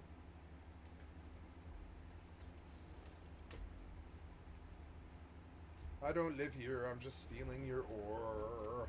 I don't live here, I'm just stealing your ore. Yep, I'm just sitting here AFK mining, I don't care. Anyways, Questionable means. I got You referenced Octoclub being Black detained at several Mage. different I got Walmarts over the Octoclub years. Black Mage. That was while I attempting am to better sell than vouchers and you. registration keys. I got Those Octoclub reading between Black the lines. Mage. I got Octoclub Black Mage. And on top of it, I get to level Red Mage when I'm bored. But at first, I'm going to go level Octoclub Black Mage and just see what it feels like. Yeah, put an Ebony Wand in main and a Octoclub in off. Yeah. I look fucking wonky, don't I? I do. But it doesn't matter. I look fucking awesome. I will fuck you up now. Watch me go fuck shit up. I'm gonna go fight those same goblins, and I'm gonna fucking stomp them in. I'm gonna open freeze, and I'm just gonna go from there and get all my mana back from the Octave Club and whack them with my Utsusemi and my stone ones. I'll just stone one at them all the time. So now we switch out. I gotta put this back to tab for a bit while I do some Final Fantasy stuff. I'm gonna change macros from blink skin. Oh yeah, blink skin, but I want Utsu. So yeah, and then we go Utsu, right? And now, yep, cool. Hells yeah, bro, man. And when I'm free, they'll whisper me and they'll be like, "Do you want Black Mage Burn?" And I'll be like, I can't right now, I'm sorry. Or I'll be like, yes, I will, and I'll show up. And I'll be like, I have Octave Club, blah, blah, blah. Shwa, shwa, shwa, shwa, shwa, shwa, shwa. I have Octave Club. And when they say, oh, it's in Sky, I'll say, oh, sorry, I mean, I wasn't even really looking for a party anyways. I don't have Sky, you know. And that's how I'll socially engineer not having to unlock Sky. Tachikoma, I'm a ghost in the shell now. I left humanity. I'm a ghost in the shell now. It's awesome. I don't mind it. It's fucking wonderful. I didn't win this, but I wanted it though. I did win that hawk. Ooh, come on, Rattlesnake. Yeah, come on, Rattlesnake, please. Yeah, 1 out of 48. There's no way I got this, but hey, come on, Rattlesnake. Come on, Rattlesnake. Nope, I didn't think so, but you know, you never know. You miss 100% of the shots you don't take. Preview. Can I close you? Yeah. And then Trix Rin. Nice doing business with you. So Asbel, 750 mil. Sleep Near Chainbreaker, 3 mil on a 512. I'll take a swing at an expensive Sleep Near skin, yeah. 1.5 on an Imperial Navy Slicer worth 90. Or sorry, worth 9, excuse me. Yeah, I'll take a swing at it. Porpoise, Stormbringer, nope. Sin, 194, a little bit too pricey for me. Marshall, Widow, Abyssal, Icky Tursa. Executor Navy issue, 8 mil. Caracal Navy issue, 8 mil. Kikimora. Check the funds. 382. I can keep at it for a little while. Gonna do some farming. Oh no, I went too far, huh? Yeah, I'm gonna grab Signet and I'm gonna go to it's 63. I guess I'll go to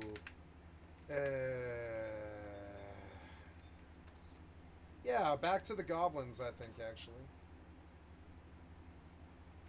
Yeah, give me Signet and I'm gonna go jump and kill some goblins. And I'm gonna fight them head on. And they can't stop me, and I'll open freeze, and then I'll run my rotation while my shadows are up, and then, I mean, if they're still alive after that, I just whack them to death and get my mana back. It doesn't really matter. They can't stop me now. I'm just gonna whack them to death in the meantime, too. So let's go fight some goblins dead on. Wait, you moved me too quick. Oh, well, that's okay. Shadows up, shadows up, shadows up, shadows up, shadows up. The goblin's gonna aggro right away. Okay, never mind. I didn't get him right away, but yeah. Okay, so good shit, good shit. Now I'm gonna kill this guy because he's a bitch-ass goblin that kills people all the time. Stun. No, I don't want to stun. Oh yeah, I got a stun. I got a stun. So now we'll do a fire 3. Yeah, I want a fire 3 on this motherfucker. Fire 3. No, I don't have fire 3. Arrow 3. Yeah, do arrow 3. And then stone 3. Ooh, yeah, that hurt him. It's satisfying. You'll have to come to me sooner or later. I'll run my solo rotation on him. Fuck this. Yep, I'll bind him. And then I'll move away. I'll recast my shadows. Watch this. This is hilarious. Yep, shadows up. Perfect. Let's freeze him. Why not flood him? I'm gonna flood his ass. Fucking flood him. I can't. Oh, I don't have enough. Burst. Quake. Run Quake. Quake will do it. Quake is such a... Look, I'm going to pwn this guy before I even get into melee with him. And I'll get all my mana back from the Octave Club. This is going to be such a big hit. It's going to fuck you up to like 10% or something like that. Oh, yeah. Satisfying. Fuck you. And then he throws a bomb at me. Oh, come on, suicide. Oh, nope. It didn't even do anything. And now I'm going to whack you to death, bitch, and then you have to respond to me. I've got 5 seconds till shadows. I'm just going to ride those. I don't care. Yep. I'm going to build TP so quick. What are you going to do? I'll beat your ass to death. Yep, I'll beat your ass to death. I'm a real damage dealer now. I'll beat this guy's ass to death, and I'll get all the mana back from beating his ass to death, too. Like, I don't know, like I am such a strong force in this game now. Like, Black Mage is so overpowered. If you can dump all the mana like this. I guess I will sit down with Wizard Cookies again. I'm gonna walk around him. I mean, I could Tonko, I suppose. Yeah, just Tonko. I don't want the aggro. Fuck that. I have the spells to deal with them. Yeah, like, they can't even see me. I'm like, Black Mage Ninja is so funny. It's such a specialist class. But there's, like, not much they can do. Like, I mean, yeah, like Black Mage, Red Mage Nin's even worse. I should just go Red Mage Octave Club Nin, RDM Nin, and there's nothing in the game that I can't do. RDM Nin would be so funny. I mean, it's like you don't get the nasty big hitting spells like freeze that do like half their bar like that. But that's about the only thing you don't get. You get everything else super fast. You get super fast casting. You have like both forms of shadows like Utsusemi and Ni. And because you can cast faster, getting the shadows up is so easy. Nothing can stop you from getting the shadows up.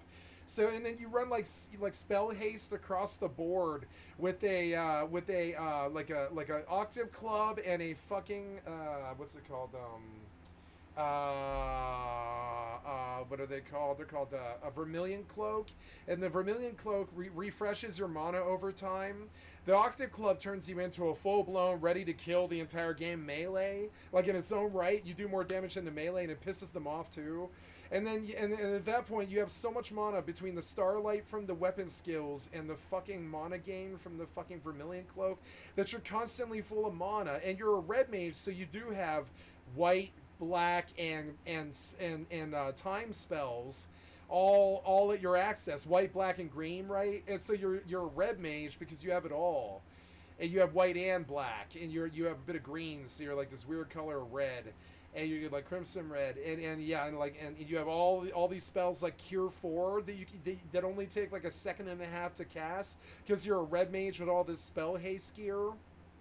and you have a haste spell, and you have shadows, and you have stone skin and blinks. So you literally have 3 forms of shadows that eat like 7 or 8 blows, like by the worst things in the game before anything bad happens to you, like in terms of getting hit. And if something bad happens, you just 2-hour, which is chain spell. You run all your mana down, you convert while you sleep the mob, and you run your entire mana bar again, all the way the fuck back down, and you go fire 4, fire 4, fire 4, fire 4, fire 4, fire 4, fire 4, fire 4, fire 4, fire 4, convert, fire 4, fire 4, fire 4, fire 4, fire 4, fire 4, fire 4, fire 4. And it's like literally, it's like, it is like 20,000 damage in on something like a boss in Sky. I've seen it before. It's something ungodly. I've seen it once before. Way back when I was a child, like 17 years ago, I saw a goddamn RDM Nim with full-blown Kraken Club. And it's something to behold. Blue is even worse. Blue is its own beholden, like when Blue gets released on this server, I will finally play it, and I will unlock every spell in the game, and I will solo Blue to 75, and I'll use the Octave Club for the last bit of it, because oh my god. Now what was that sound? I don't want you to log me out. Don't log me out. So Blue, Blue with an Octave Club is unstoppable because they get Bludgeon, which is a stun every, I don't know, 13 seconds or something. They get they get all this heal and all this AoE bomb and AoE like full-blown sleep goth stuff that a black mage gets. And they have all the mob abilities that don't miss. They don't ever miss. They don't miss like spells do. They don't get resisted. They're just TP abilities that full-blown land. They're spells in the fact that they cost mana, but they don't really miss because they're like inherited like Gao type mob beastry abilities that can't really be dodged by anything in the game. So like Blue Mage with a Kraken Club or Octave Club is also its own completely force to behold, and I'll probably do that too. And honestly, I was thinking Summoner probably actually is incredibly fucking strong with Octave Club too, because it just and I'll do all that solo. I'll unlock Summoner on my BST Kraken Club.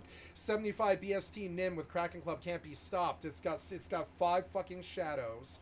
It's got a pet that tanks for it, and when you die, you just tank with the shadows until the Call Beast is back up. You have Octave Club, so you're constant. You could honestly just sub White Mage with a crappy club like the Assault, or not the Assault, I forget what it's called. But yeah, look, I don't even have to do anything. I could just beat his ass to death. I don't have to cast necessarily, but I will dot open on him. I just want him to do stuff to me first. Yeah, get some shadows up here. And then I'll run my dots on him, and then I'll just full-blown run a rotation and waste him. Now, I can't heal myself, so damage is bad news for me.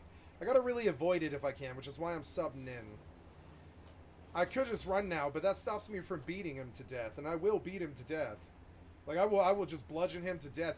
It's like what Dungeons & Dragons wouldn't ever do, which is enhance a cleric to full-blown fight you with, like, the ability of a Bruce Lee monk or something like this, because I'm like, watch out, watch out, watch out, watch out, watch out, watch out, but I'm beating on him like a fucking monk. Like honestly, I'm beating on him like, Jet Li. I'm just like, or, one of them. I just like, right in his fucking face over and over again, like some kind of, like, super martial artist, king of their profession and shit, on top of the spell that I'm about to waste him with, which is freeze. It's gonna take like 3/4 of his bar, if not outright kill him. Watch, this is gonna land too. He didn't hit me. So there's like most of his bar.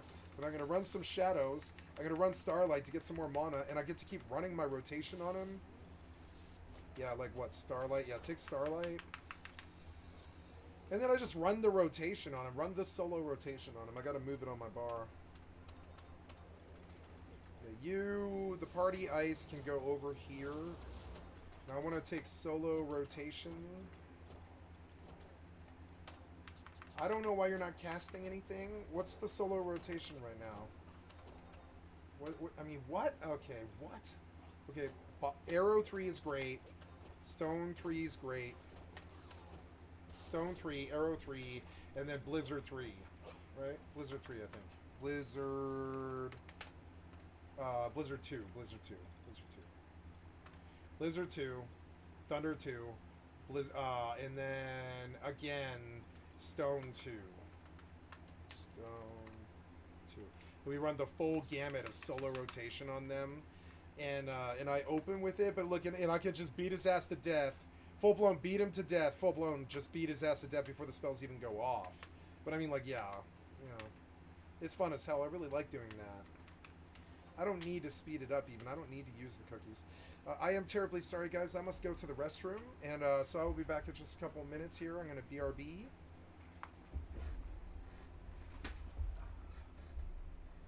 I'm going to take the backs of my heels off my shoes so I can just slide them on.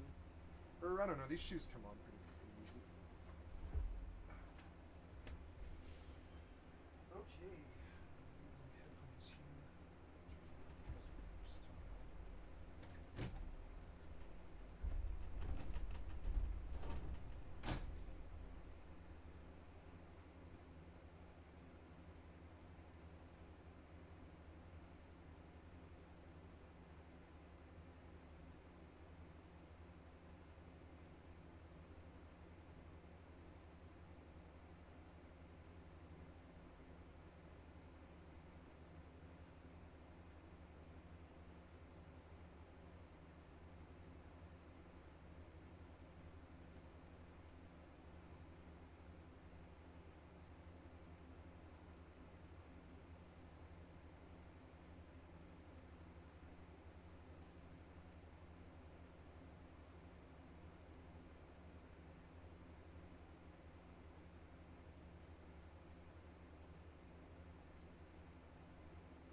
I have an outhouse. It's fun. Smells a lot better in here, I gotta say. It's nice. Winning.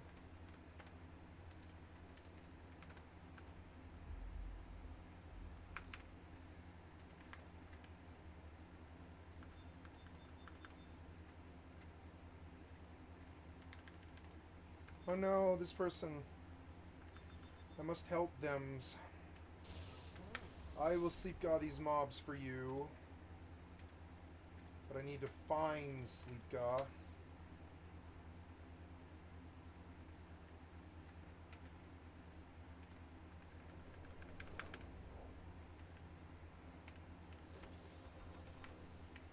I might die here. I should just maybe teleport and take the free ride out.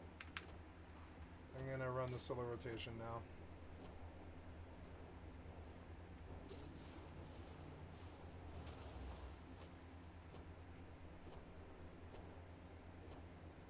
I'm still whacking while I cast a spell.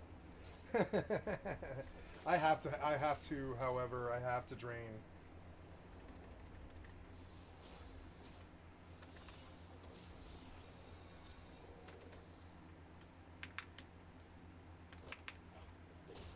Let's go through and cast some spells now.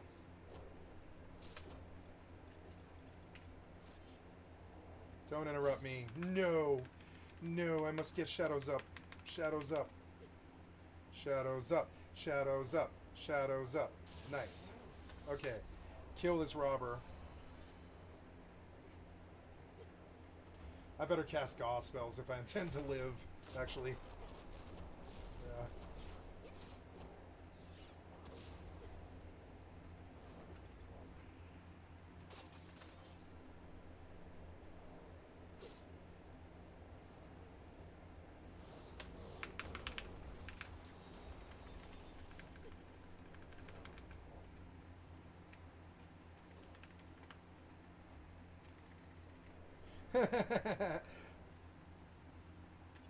See if I can get my mana back through beating him to death, maybe.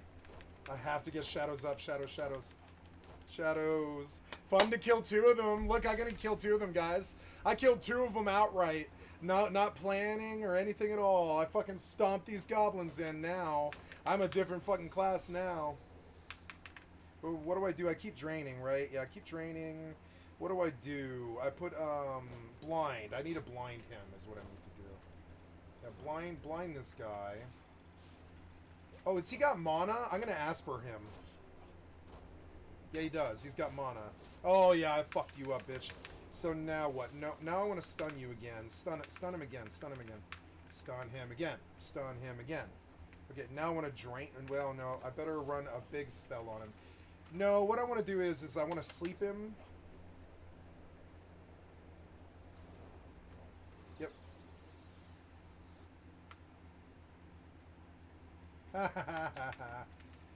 Right? And this is the whole Black Mage control thing. I don't have to fight him, you know? I can put his ass to sleep. He can wait, you know? Fuck that. I'll bind him and everything. Fuck that. I'm not dying to him. There's no way. I should get down if I pull 2 of them, but I mean, I helped that person. I actually feel good, you know? That person was not going to get away. They were going to die. Okay, so there we go. Oh, my headphones are not working or something. What the hell? Oh no, there. I just turned it down. Okay, I am too hungry to move, I guess.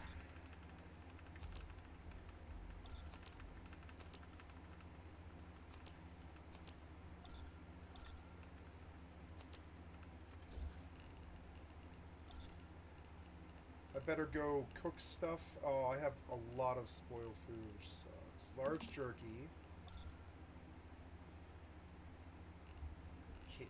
Yeah, canned lunch meat. Let's go make some meat.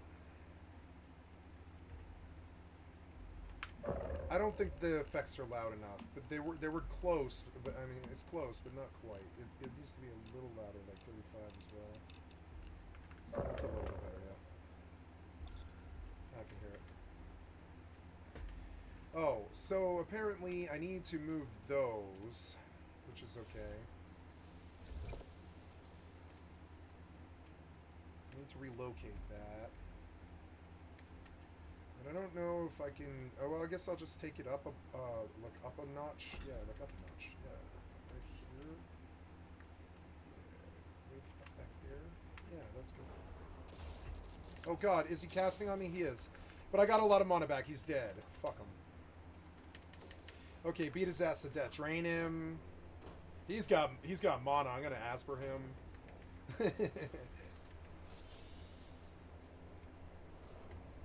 I didn't get shadows up? No.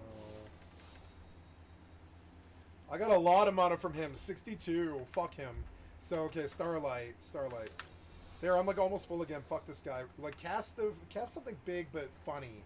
Like Arrow 3 or whatever.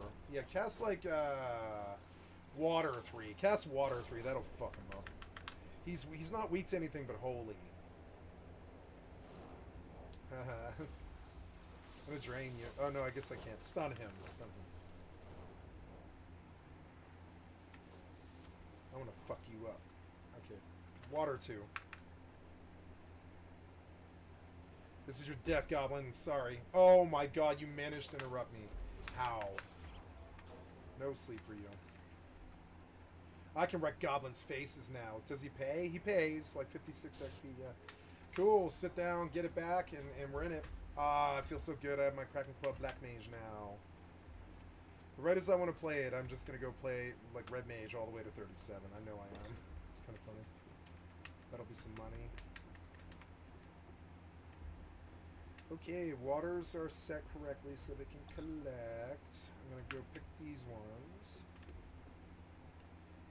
Cool. Currently not raining.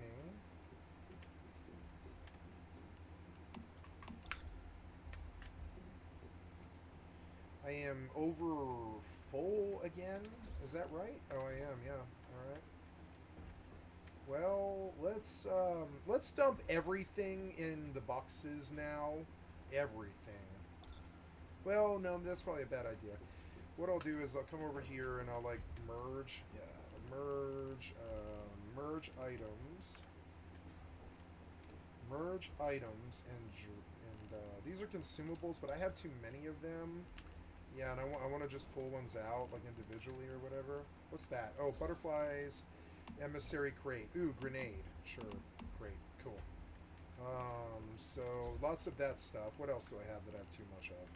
So yeah, we're gonna dump all that stuff in here too. I really don't care about this. So don't need you.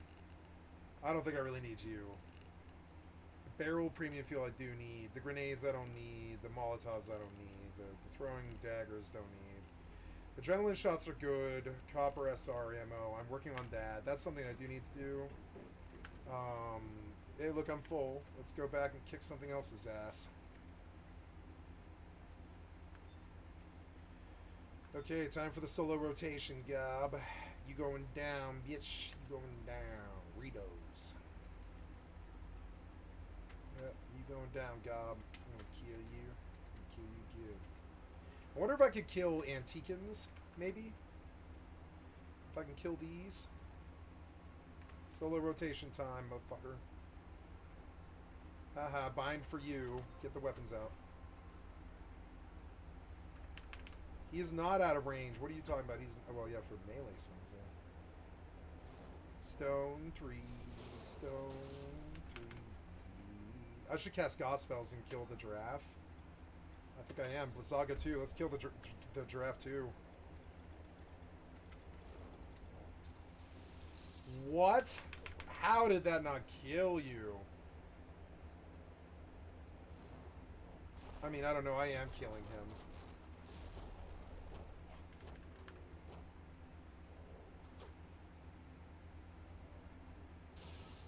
I don't mind it. Black Mage takes a lot of damage, but like...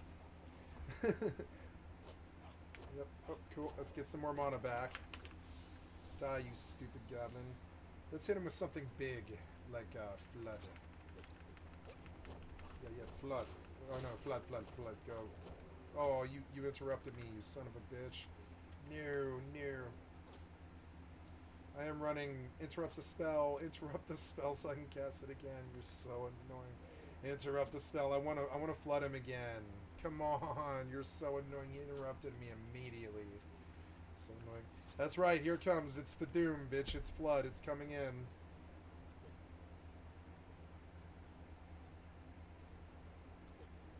Here it comes. It's gonna hurt you a lot. 5 more seconds. When it hits, it's like a howitzer, but I mean... Oh. 9:19. Sorry. Erased. In this game, that's like chopping 4 minutes off your timer or whatever. You're like, no 4 minutes, just 10 seconds. And then you just end it. You're like, flood, and yep, and then the flood comes and kills the person. I love Black Mage. It's got such power to it. It's hilarious in Ballista to sleep somebody with sleep 2. And then just tune up flood. And land the flood. And they're like, what? That was 900 damage, and then you just have to like cast like a stone spell, a couple stone spells, and they're dead. At that point, they're just running from you. At that point, you're like, yep, I'm a death mage. I'll kill you. I'll kill you. It's the only time I've ever seen mage done correctly. Maybe actually, I've seen it one other time. I want to remod Skyrim again, which is such a bad fucking premise, but the caster stuff. Ordinator spells and all that makes the game a completely different game where like you just play this crazy caster. But then I realized like it's sort of pointless to play because you can't really like grind. You can only do the storylines. But it has such a cool spellcasting system that they modded in that I could spend weeks just casting crazy spells at mobs and stuff. I had so much fun with that. I kind of want to return to that, but I think I had a lot of trouble getting Skyrim to run in the background. Maybe they changed it when the Fallout changes hit. Maybe they've changed it so that now you can do,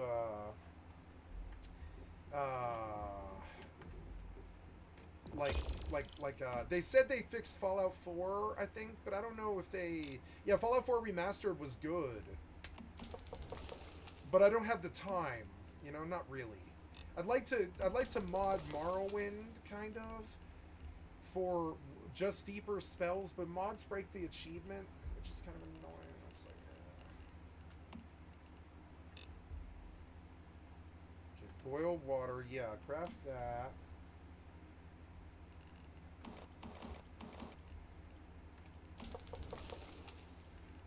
Okay, that's good. Come over here, and we're gonna make a lot of copper sniper ammo, copper SRAP ammo. We're gonna make 10 of them, and then the rest we're gonna make copper rifle AP ammo, which is 1,000 rounds of copper rifle AP ammo, and I will use up my copper. I'll move to copper AP, and then I will eventually move to bronze, and I will move to bronze AP, and I will just move my way up the chart. But first you must mine for a very long time. You must mine for a very long time. You must mine for a very long time. You must mine for a very long time.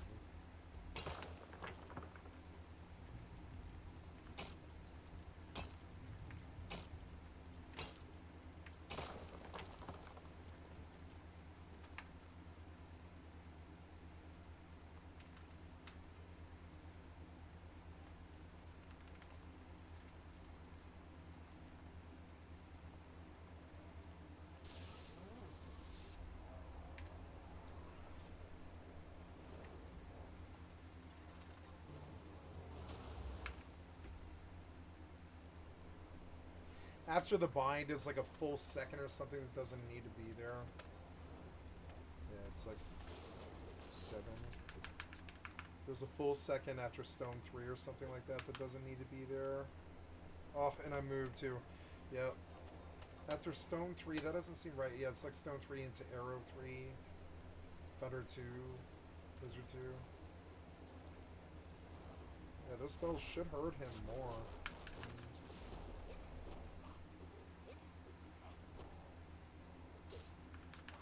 Let's run the rotation again, fuck it.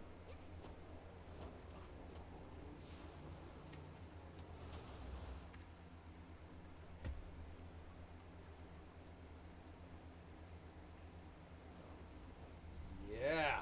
Take that.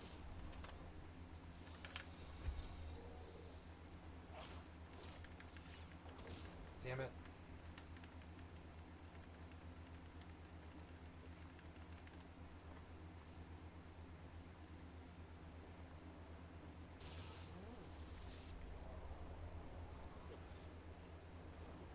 Train is so nasty when you actually level it. Get shock spikes up. And then run the solo rotation again. And beat his ass to death, and then I'm gonna go rest. Yeah, we'll go farming. See, this is it. This is the 3 games. It wasn't Rust, because Rust won't play on OBS. Rust can die as far as I care now. Rust is dead to me. I might as well uninstall it. It won't let me play it in display adapter, and it drives me fucking crazy. I can't deal with that problem ever again. It caused me too much anger in my life. Nice, yeah, I'm just slowly casting into fucking death. Stone spam. Yep. I might get hurt, but I win.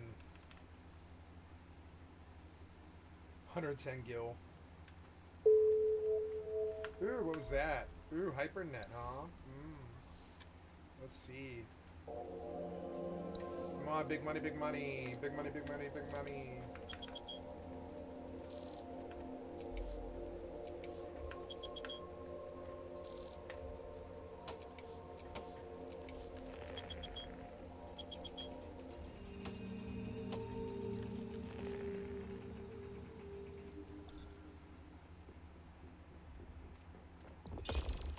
Copper, bronze, copper, bronze. That's probably a lot, actually. I should probably drop it. Oh, I'd also have to pull out my meds, too.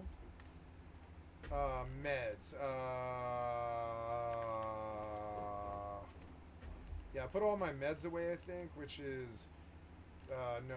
That should go there.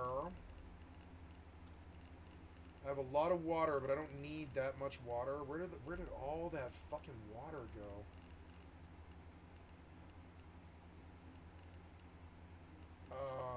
Okay. So I want that and that and that. I'll take that and that and that.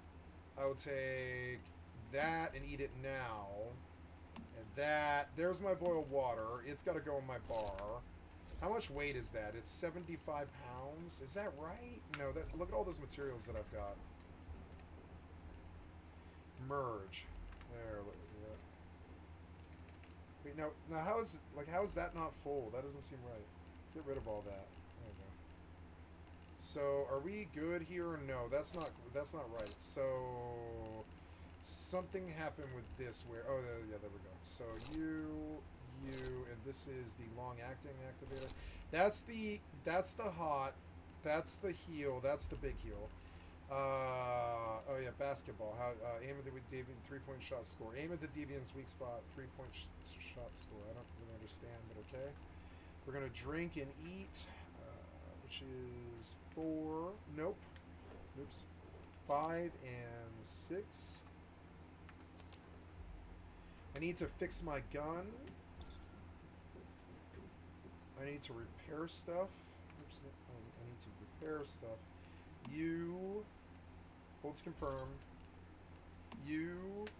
Oh, wait, no. Oh, I'm not the owner? Wait, what do you mean I can't repair? Oh, that's the only... Okay, I need to make a sniper rifle, which I didn't even realize. Wait, is that a bow? Did I pull a bow? Is that what I see there? Oh, it is. It's a recurve bow. Well, here, try it out for a minute. I don't have any arrows. Oh, yeah, I mean, it's okay. I like it. I think it's cool. I'm going to keep it, but I don't want to use it right now.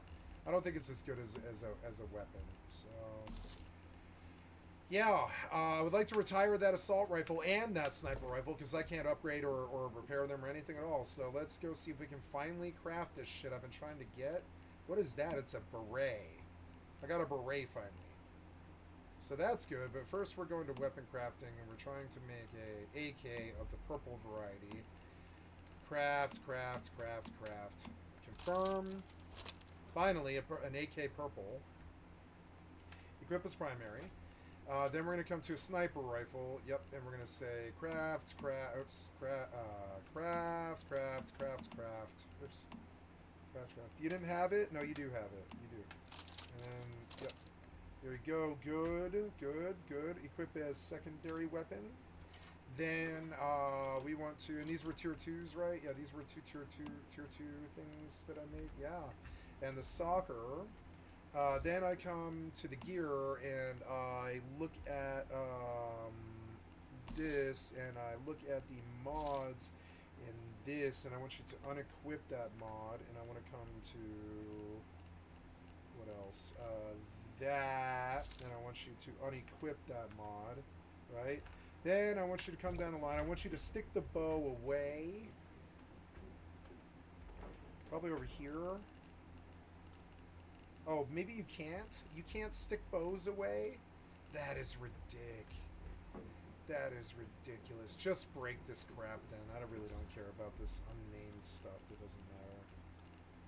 Break that. It served me well, but it could also serve me more by just giving its mats back now. Don't break my torch. And then, yeah, shotgun.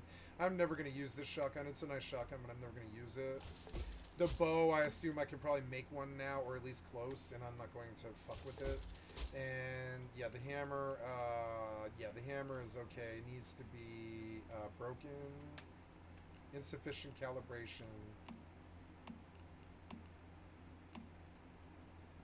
Disassemble.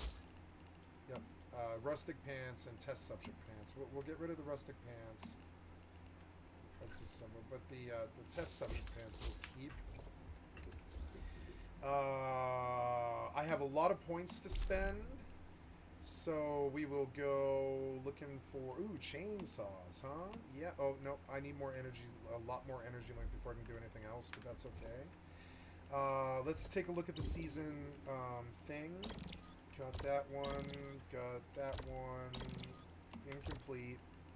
All the rest of them are done. Territory production, territory construction, claimed. Okay, good. Oh yeah, and then come here to Stardust event. Claim all. Oh my god, look how far I made it in the fucking thing. Sticker, the Butcher's Grenade, Adrenaline Shot, Silver Key, Stardust Corn Oil, Portable Mixed Fuel, Silver Key, Quick Activator, and Formula Gray Swivel Chair. Cool. Hey, cool. So that's good. Let's go use my new formula. I'm happy with that. That's like Fallout 76. It's a good system. I like it. Half a picture. Okay. I don't know where that other thing went. Is it over here? Oh, yeah, I have a whole bunch more. I think I expanded my hold now so I can put down more of these things. So what is that? That's like interior, or no, yeah, like facilities and furnace, stove. Where is it? It's like function facility, I think. Yeah, isolated thingy. We'll make a little row of these.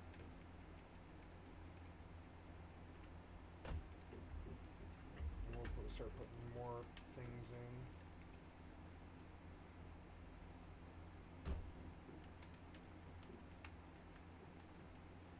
That's it, only two. Oh no, insufficient materials. I need glass, do I? Oh, I do, okay. Well, I haven't made glass in a little while. Let's see that. What you got for me? Copper rifle, copper, and adrenaline shots. Adrenaline shots are really good, and I want to make all of them that I can make, I guess. I guess I can make adrenaline shots now, can I? Where do you see that at? I don't see adrenaline shots. Where are those? Oh, here we go, here we go.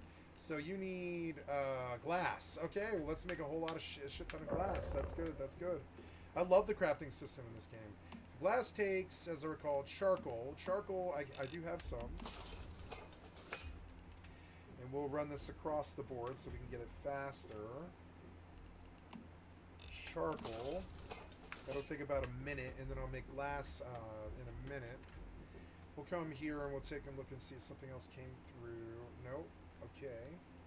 Time to play my Black Mage. Let's go see what's going on the YouTube. Software boxes to steal these codes, but without hard proof, this can only be chalked up to speculation. By now, it was clear that his words couldn't be taken at face value. Unfortunately, that leads to the most tragic aspect of the story, which is that his living situation was true. Kevin was evicted after a dispute with his mother in late 2010.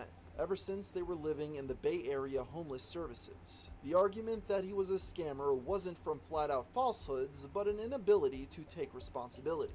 For example, paying for a lap dance at a strip club while in financial ruin. This was acknowledged by a Shack moderator who commented on Reddit. He absolutely has a daughter, and I don't doubt for a second he's in that shelter.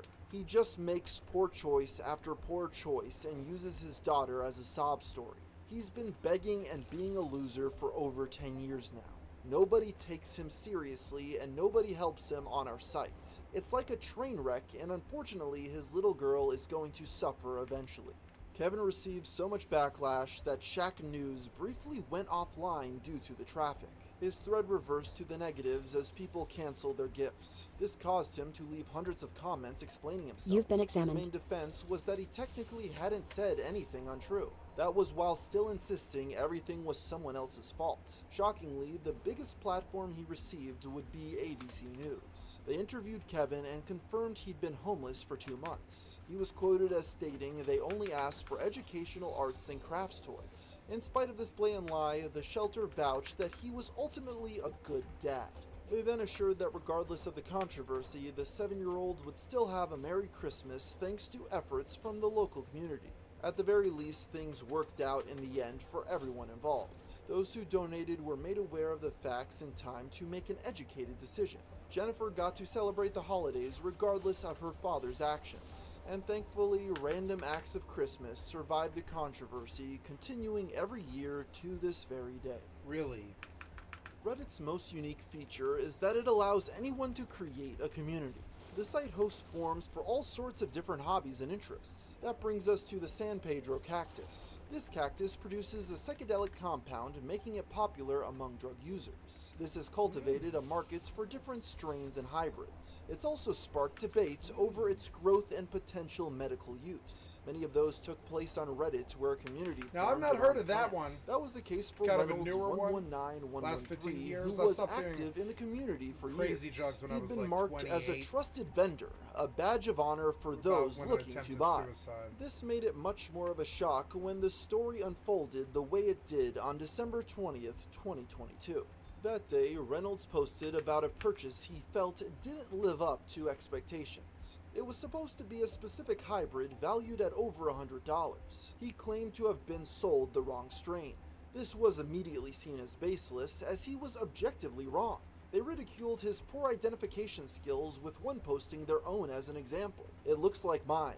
I wonder if it's off the same plant." This, by complete accident, would unravel his lies. In response, a user stepped forward to affirm he was right.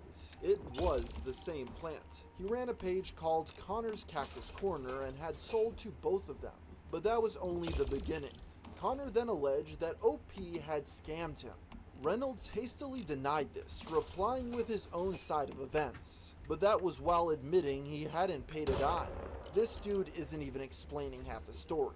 This guy is a trip man. Never buy from sellers with no sale history.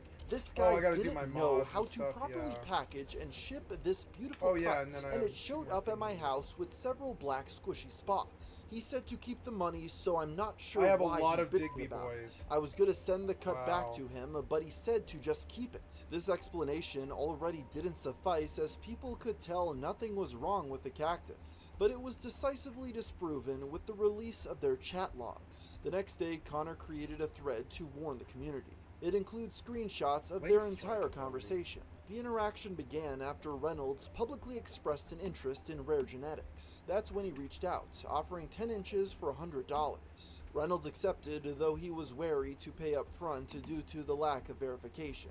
He then assured the vendor that he'd never risk his reputation by committing fraud. The request was obliged, with the plant sent on December 10th.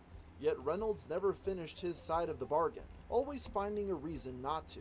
That continued even once the package arrived. "You ain't out of the clear yet, bro. I'll send a picture of what's actually inside soon."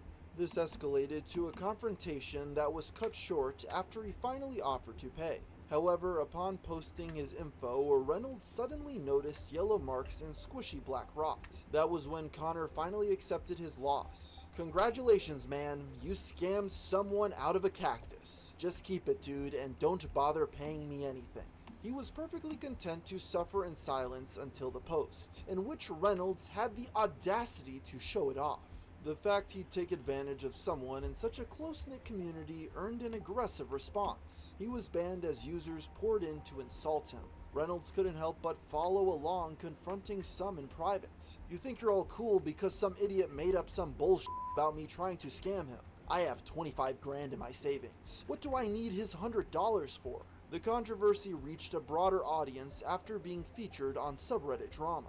It received nearly 2,000 upvotes. This likely influenced Reynolds to contact the seller again, this time to issue threats. The cacti were apparently his main source of income, so being banned put his family at risk of starving. That apparently meant he was justified to drive to Connor's house for a, quote, little one-on-one chat. The situation became such a spectacle that the original threads were locked. However, those curious in other subs continued digging, only to discover the signs were always there.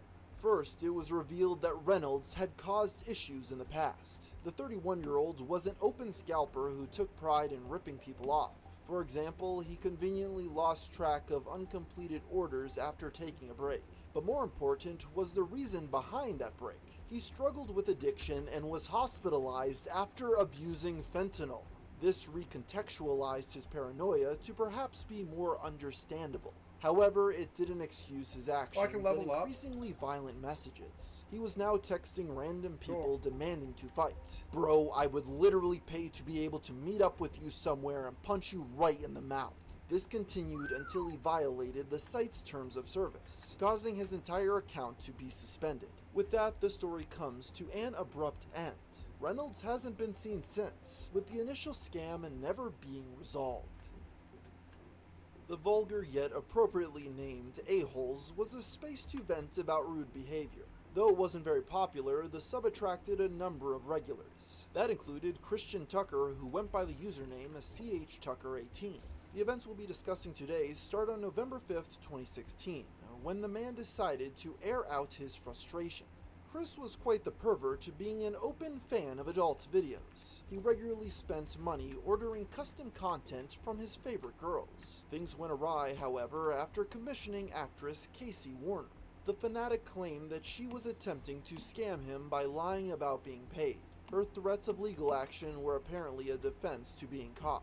It may have been convincing if not for the immediate receipts. Hours later, a user responded to dispute his chain of events. They had documented his behavior for months, even submitting him to the very same subreddit. This allowed them to explain the situation in depth with screenshots. It all began 2 months earlier when Chris purchased a $350 video.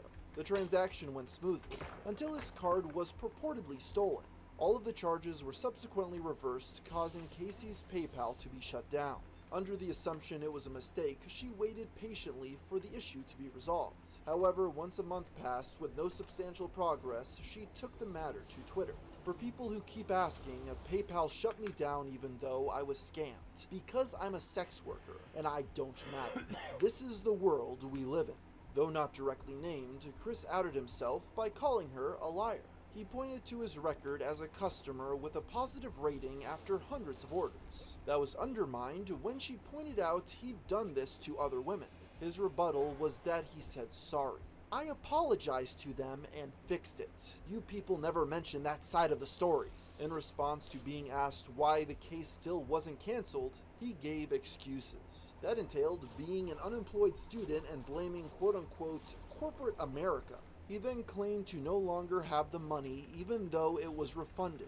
None of these explanations made sense, only worsening the backlash. His remorse seemed to disappear as he berated her supporters. At one point, he even released the victim's personal info, which he had been sent by PayPal. But as the pressure mounted, he eventually gave in, promising to pay her back on November 3rd. Yet when the day came, Chris paid less than half of the amount owed. Upon confrontation, he once again played victim, claiming that college left him broke. But a quick glance at his profile revealed this to be a lie. He continued to send other girls money the entire time. Because of this, Casey finally began talking about suing. In light of this undeniable timeline, Chris switched to an alt reserved for bullies and harassers. He then accused the commenter of ableism. I am the victim.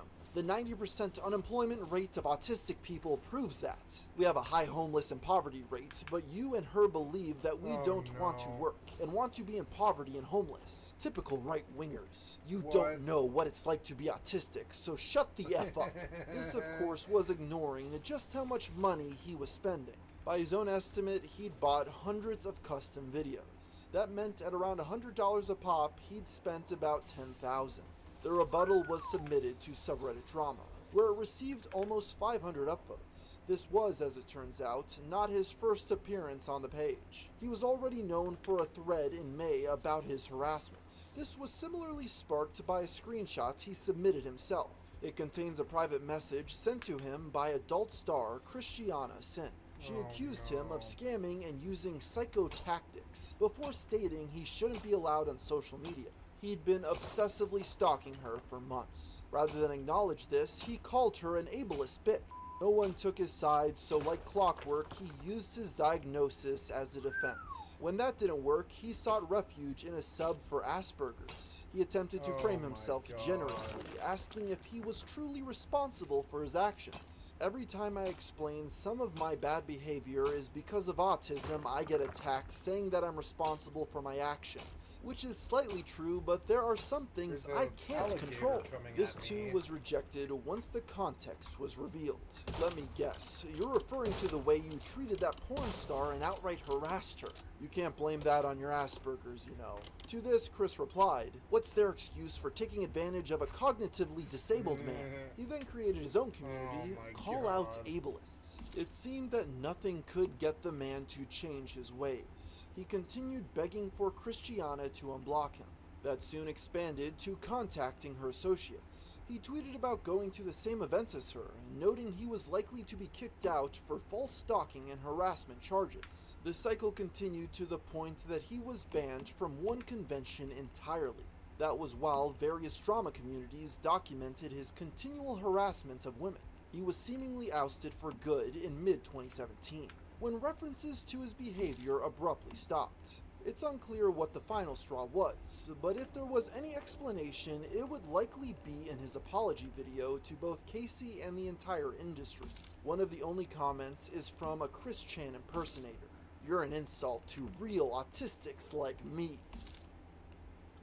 With the rapid advancement of consumer technology in recent years, the demand for drones has exploded. One of these developments is the ability to fly in the first person. Referred to as FPV, the drone is equipped with a camera that streams a live video feed. This allows the pilot to operate as if they were inside the aircraft. The immersion can be deepened even further with the use of specialized goggles. It's said that the gear provides a unique, breathtaking sensation of flight. This takes us to RFPV, where hobbyists gather to talk and resell equipment. On June 15th, 2023, user 510GoShadow posted about one such exchange, which he described as a scam. "Last year I met a guy in a local FPV group named Manny.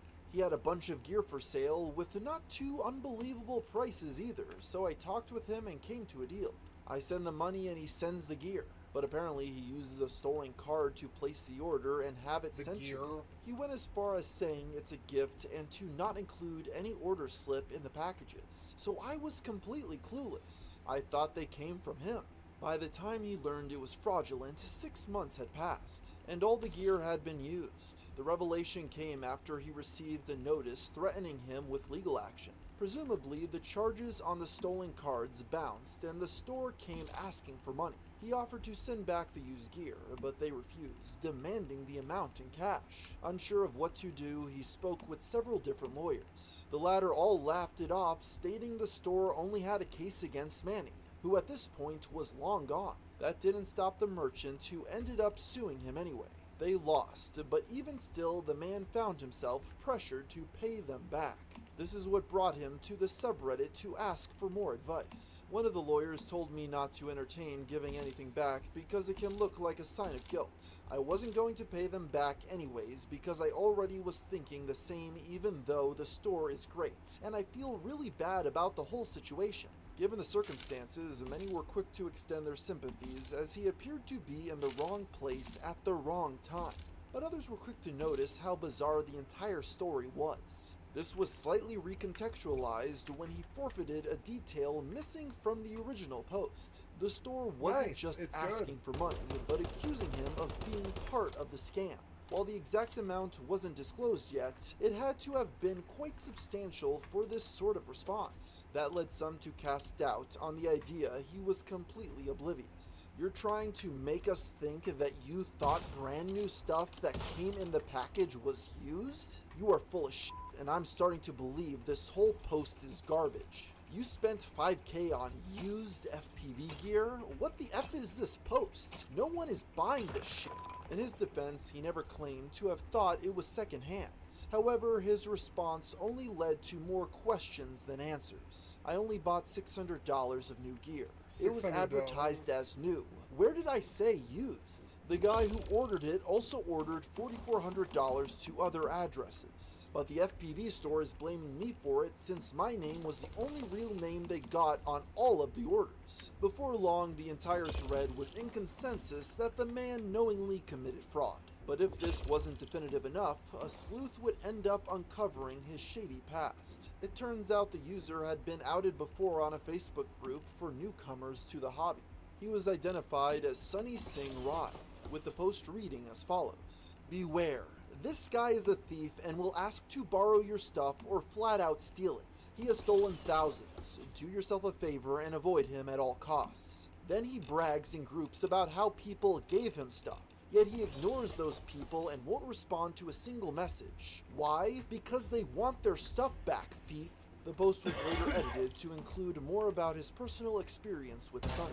Sonny joined a group of my friends to go fly FPV. He came over to the house several times, went flying a few times, talked to him several days on the phone, etc, etc. While he's at the house, he takes the O3 air unit and 2 HD Cinelogs and some batteries. Regardless of whether he picked them up on his own or was borrowing something, when he was contacted by several people to return the he ghosted everyone. So if you see Sonny and he wants to fly, watch out, he has sticky fingers. If he says he can help you fix something, he is actually trying to steal it. If he says he has a bunch of something, it's because he stole it. He is a wolf in sheep's clothing and will pretend to be a friend and then rob you blind and hide. After he robs you, then he will post your stolen stuff online saying, "Look at what my friend gave me." In light of this, Sonny was unable to provide a sufficeable explanation. He attempted to deny the man was him while claiming he'd been proven innocent. Needless to say, he wasn't able to fool them any longer. They noticed that other users began defending him from the third person, showing he had alt accounts. He then made it a point to brag about how he couldn't be banned because of his VPN. Even more evidence surfaced of him discussing the initial transaction a year ago and gloating about gear he received for free. Because of this, the man was eventually proclaimed the biggest scammer in the community. While he was adamant that he'd been declared innocent in court, this too was called into question. After all, it seemed odd to ask for legal advice if the matter was already settled. However, for now the truth in that regard remains unclear, with the FPV scammer seeming to face little punishment beyond public ridicule. While not nearly as advertised, Reddit has become a popular host for perversion. This has made the platform invaluable for sex workers looking to advertise their content. In that sense, Claudia was no different. The 19-year-old created her account in early 2023, where she quickly attracted a loyal audience. Her first post was to our faces, which garnered about 3,000 upvotes. That only continued as she posted increasingly lewd photos in subs like normal nudes, rape my boobs, and slutty confessions. They displayed her body with captions about various erotic acts. Unsurprisingly, the comments were filled with men fantasizing about using her. It was part of the business. Claudia often invited them to message her privately, where she promised nudes for a price. To many, her sheer beauty felt too good to be true. But this time, that suspicion wasn't entirely stemming from lust. It was on her very first post that one user would ruin the immersion. For those who aren't aware, I'm going to kill your fantasy. This is literally an AI creation. If you've worked with AI image models and made your own long enough, you can 10,000% tell. Sorry to ruin the surprise, I guess. You see, the entire account had been designed as a social experiment. It had been created by 2 computer science students inspired by a catfish story they read. They wondered how feasible such a stunt would be with AI. The account managed to evade scrutiny for 3 months before being conclusively outed. That was when the creators spoke anonymously to the Rolling Stone. They revealed that the images were made with Stable Diffusion, a program that uses prompts to generate images. In this case, the text was a woman in her house without makeup, with black hair, shoulder-length hair, simple background, straight hair, hair bangs. Though the account began as a joke, they quickly realized there was an actual market. They made $100 from privately selling her nudes. This, of course, opened the question over if it was ethical or false advertising. The students had kept it ambiguous, never explicitly stating Claudia was or wasn't AI.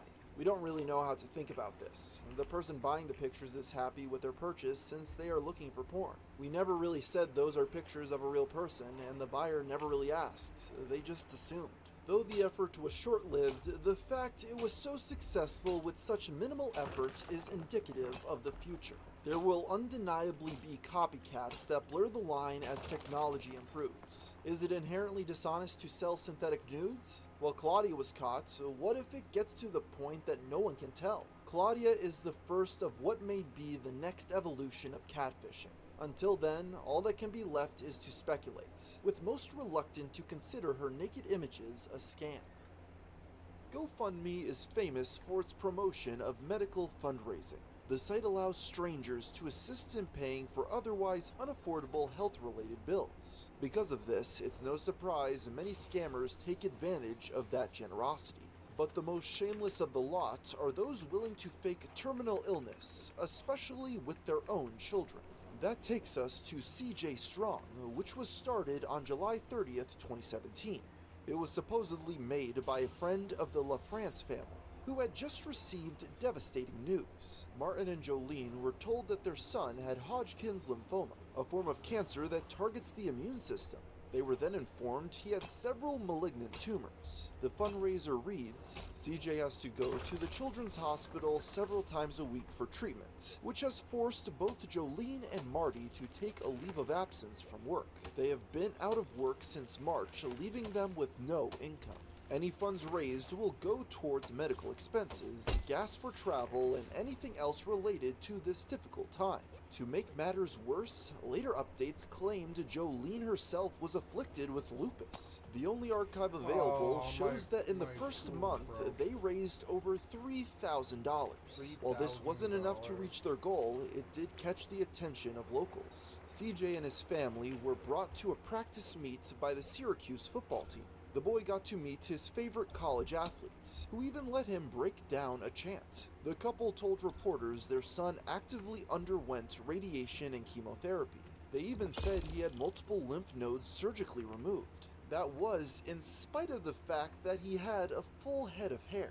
While none of the players or journalists questioned his illness, authorities were unconvinced. Police began a 4-month-long investigation that ultimately confirmed their suspicions. CJ was never diagnosed with cancer or any of the conditions his parents solicited donations for.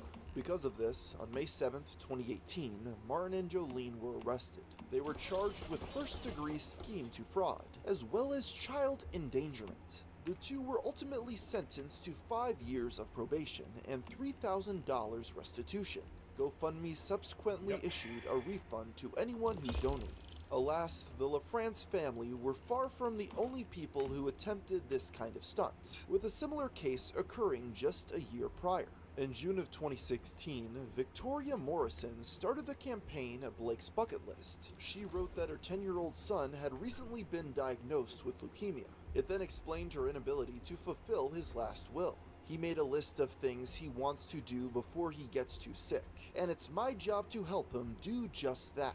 But I'm a single mom to 3 other kids and work, so please, if you have a spare dollar, help make my son's dream come true. It raised approximately $2,000 as people reached out to make his last days worthwhile. That included a shopping spree with emergency responders and even a helicopter ride. Unfortunately, tragedy struck shortly after these gifts. In early 2017, Victoria revealed on social media that Blake had passed away.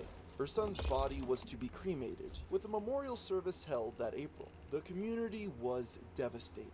But weeks later, everything they thought they knew about him was changed. On April 14th, law enforcement discovered that Blake was alive and well, and being hidden away at a motel. Not only that, but he was in perfect health, showing no sign of the supposed ailments. They subsequently arrested Victoria on charges of fraud, and spoke with her son. Through this, they realized Blake had also been led to believe he was dying. She was charged with child neglect or endangerment causing substantial mental harm. As a result, Victoria pleaded guilty, and in 2018 was sentenced to a minimum of 5 years in prison. The money was also thankfully refunded by the site. While both of these examples are of parents exploiting their kids, that trend was far from universal. There are countless examples of an individual faking their own illness for profit, such as the case with the story of Cynthia Smith. It all began in the fall of 2014 with the page, "Please help us save Cindy's life." It was made by a woman distraught over her friend's health. She wrote that Cynthia suffered from CIDP, an extremely rare autoimmune disorder that causes the body to attack itself. Not only is CIDP incurable, but it often leads to blindness, paralysis, and even organ failure. If that wasn't bad enough, it necessitated frequent hospital visits and medical expenses. That included $7,000 a week for medication, and an experimental surgery that cost $500,000. Now, Cindy could no longer afford to survive. Miraculously, the fundraiser proved successful. It was shared across the World Wide Web in the coming months, collecting over $126,000. This attention led the Hamilton Spectator to become interested in profiling the story. In March of 2015, they spoke to the woman's friends and loved ones about her battle. They recalled her health had begun to rapidly deteriorate in October. She was left bedridden, blind, and unable to speak. Eventually, her immune system became so weak she could no longer have visitors. She apparently had to be airlifted to a hospital after experiencing organ failure. The outlet initially took this at face value, but they found themselves unable to substantiate any of Cindy's afflictions. Her close ones also couldn't produce any detailed medical information. Because of this, the article was never published. The same wasn't true for the Burlington Post, who similarly wrote about her case. They only came to the same conclusion afterward, issuing a retraction.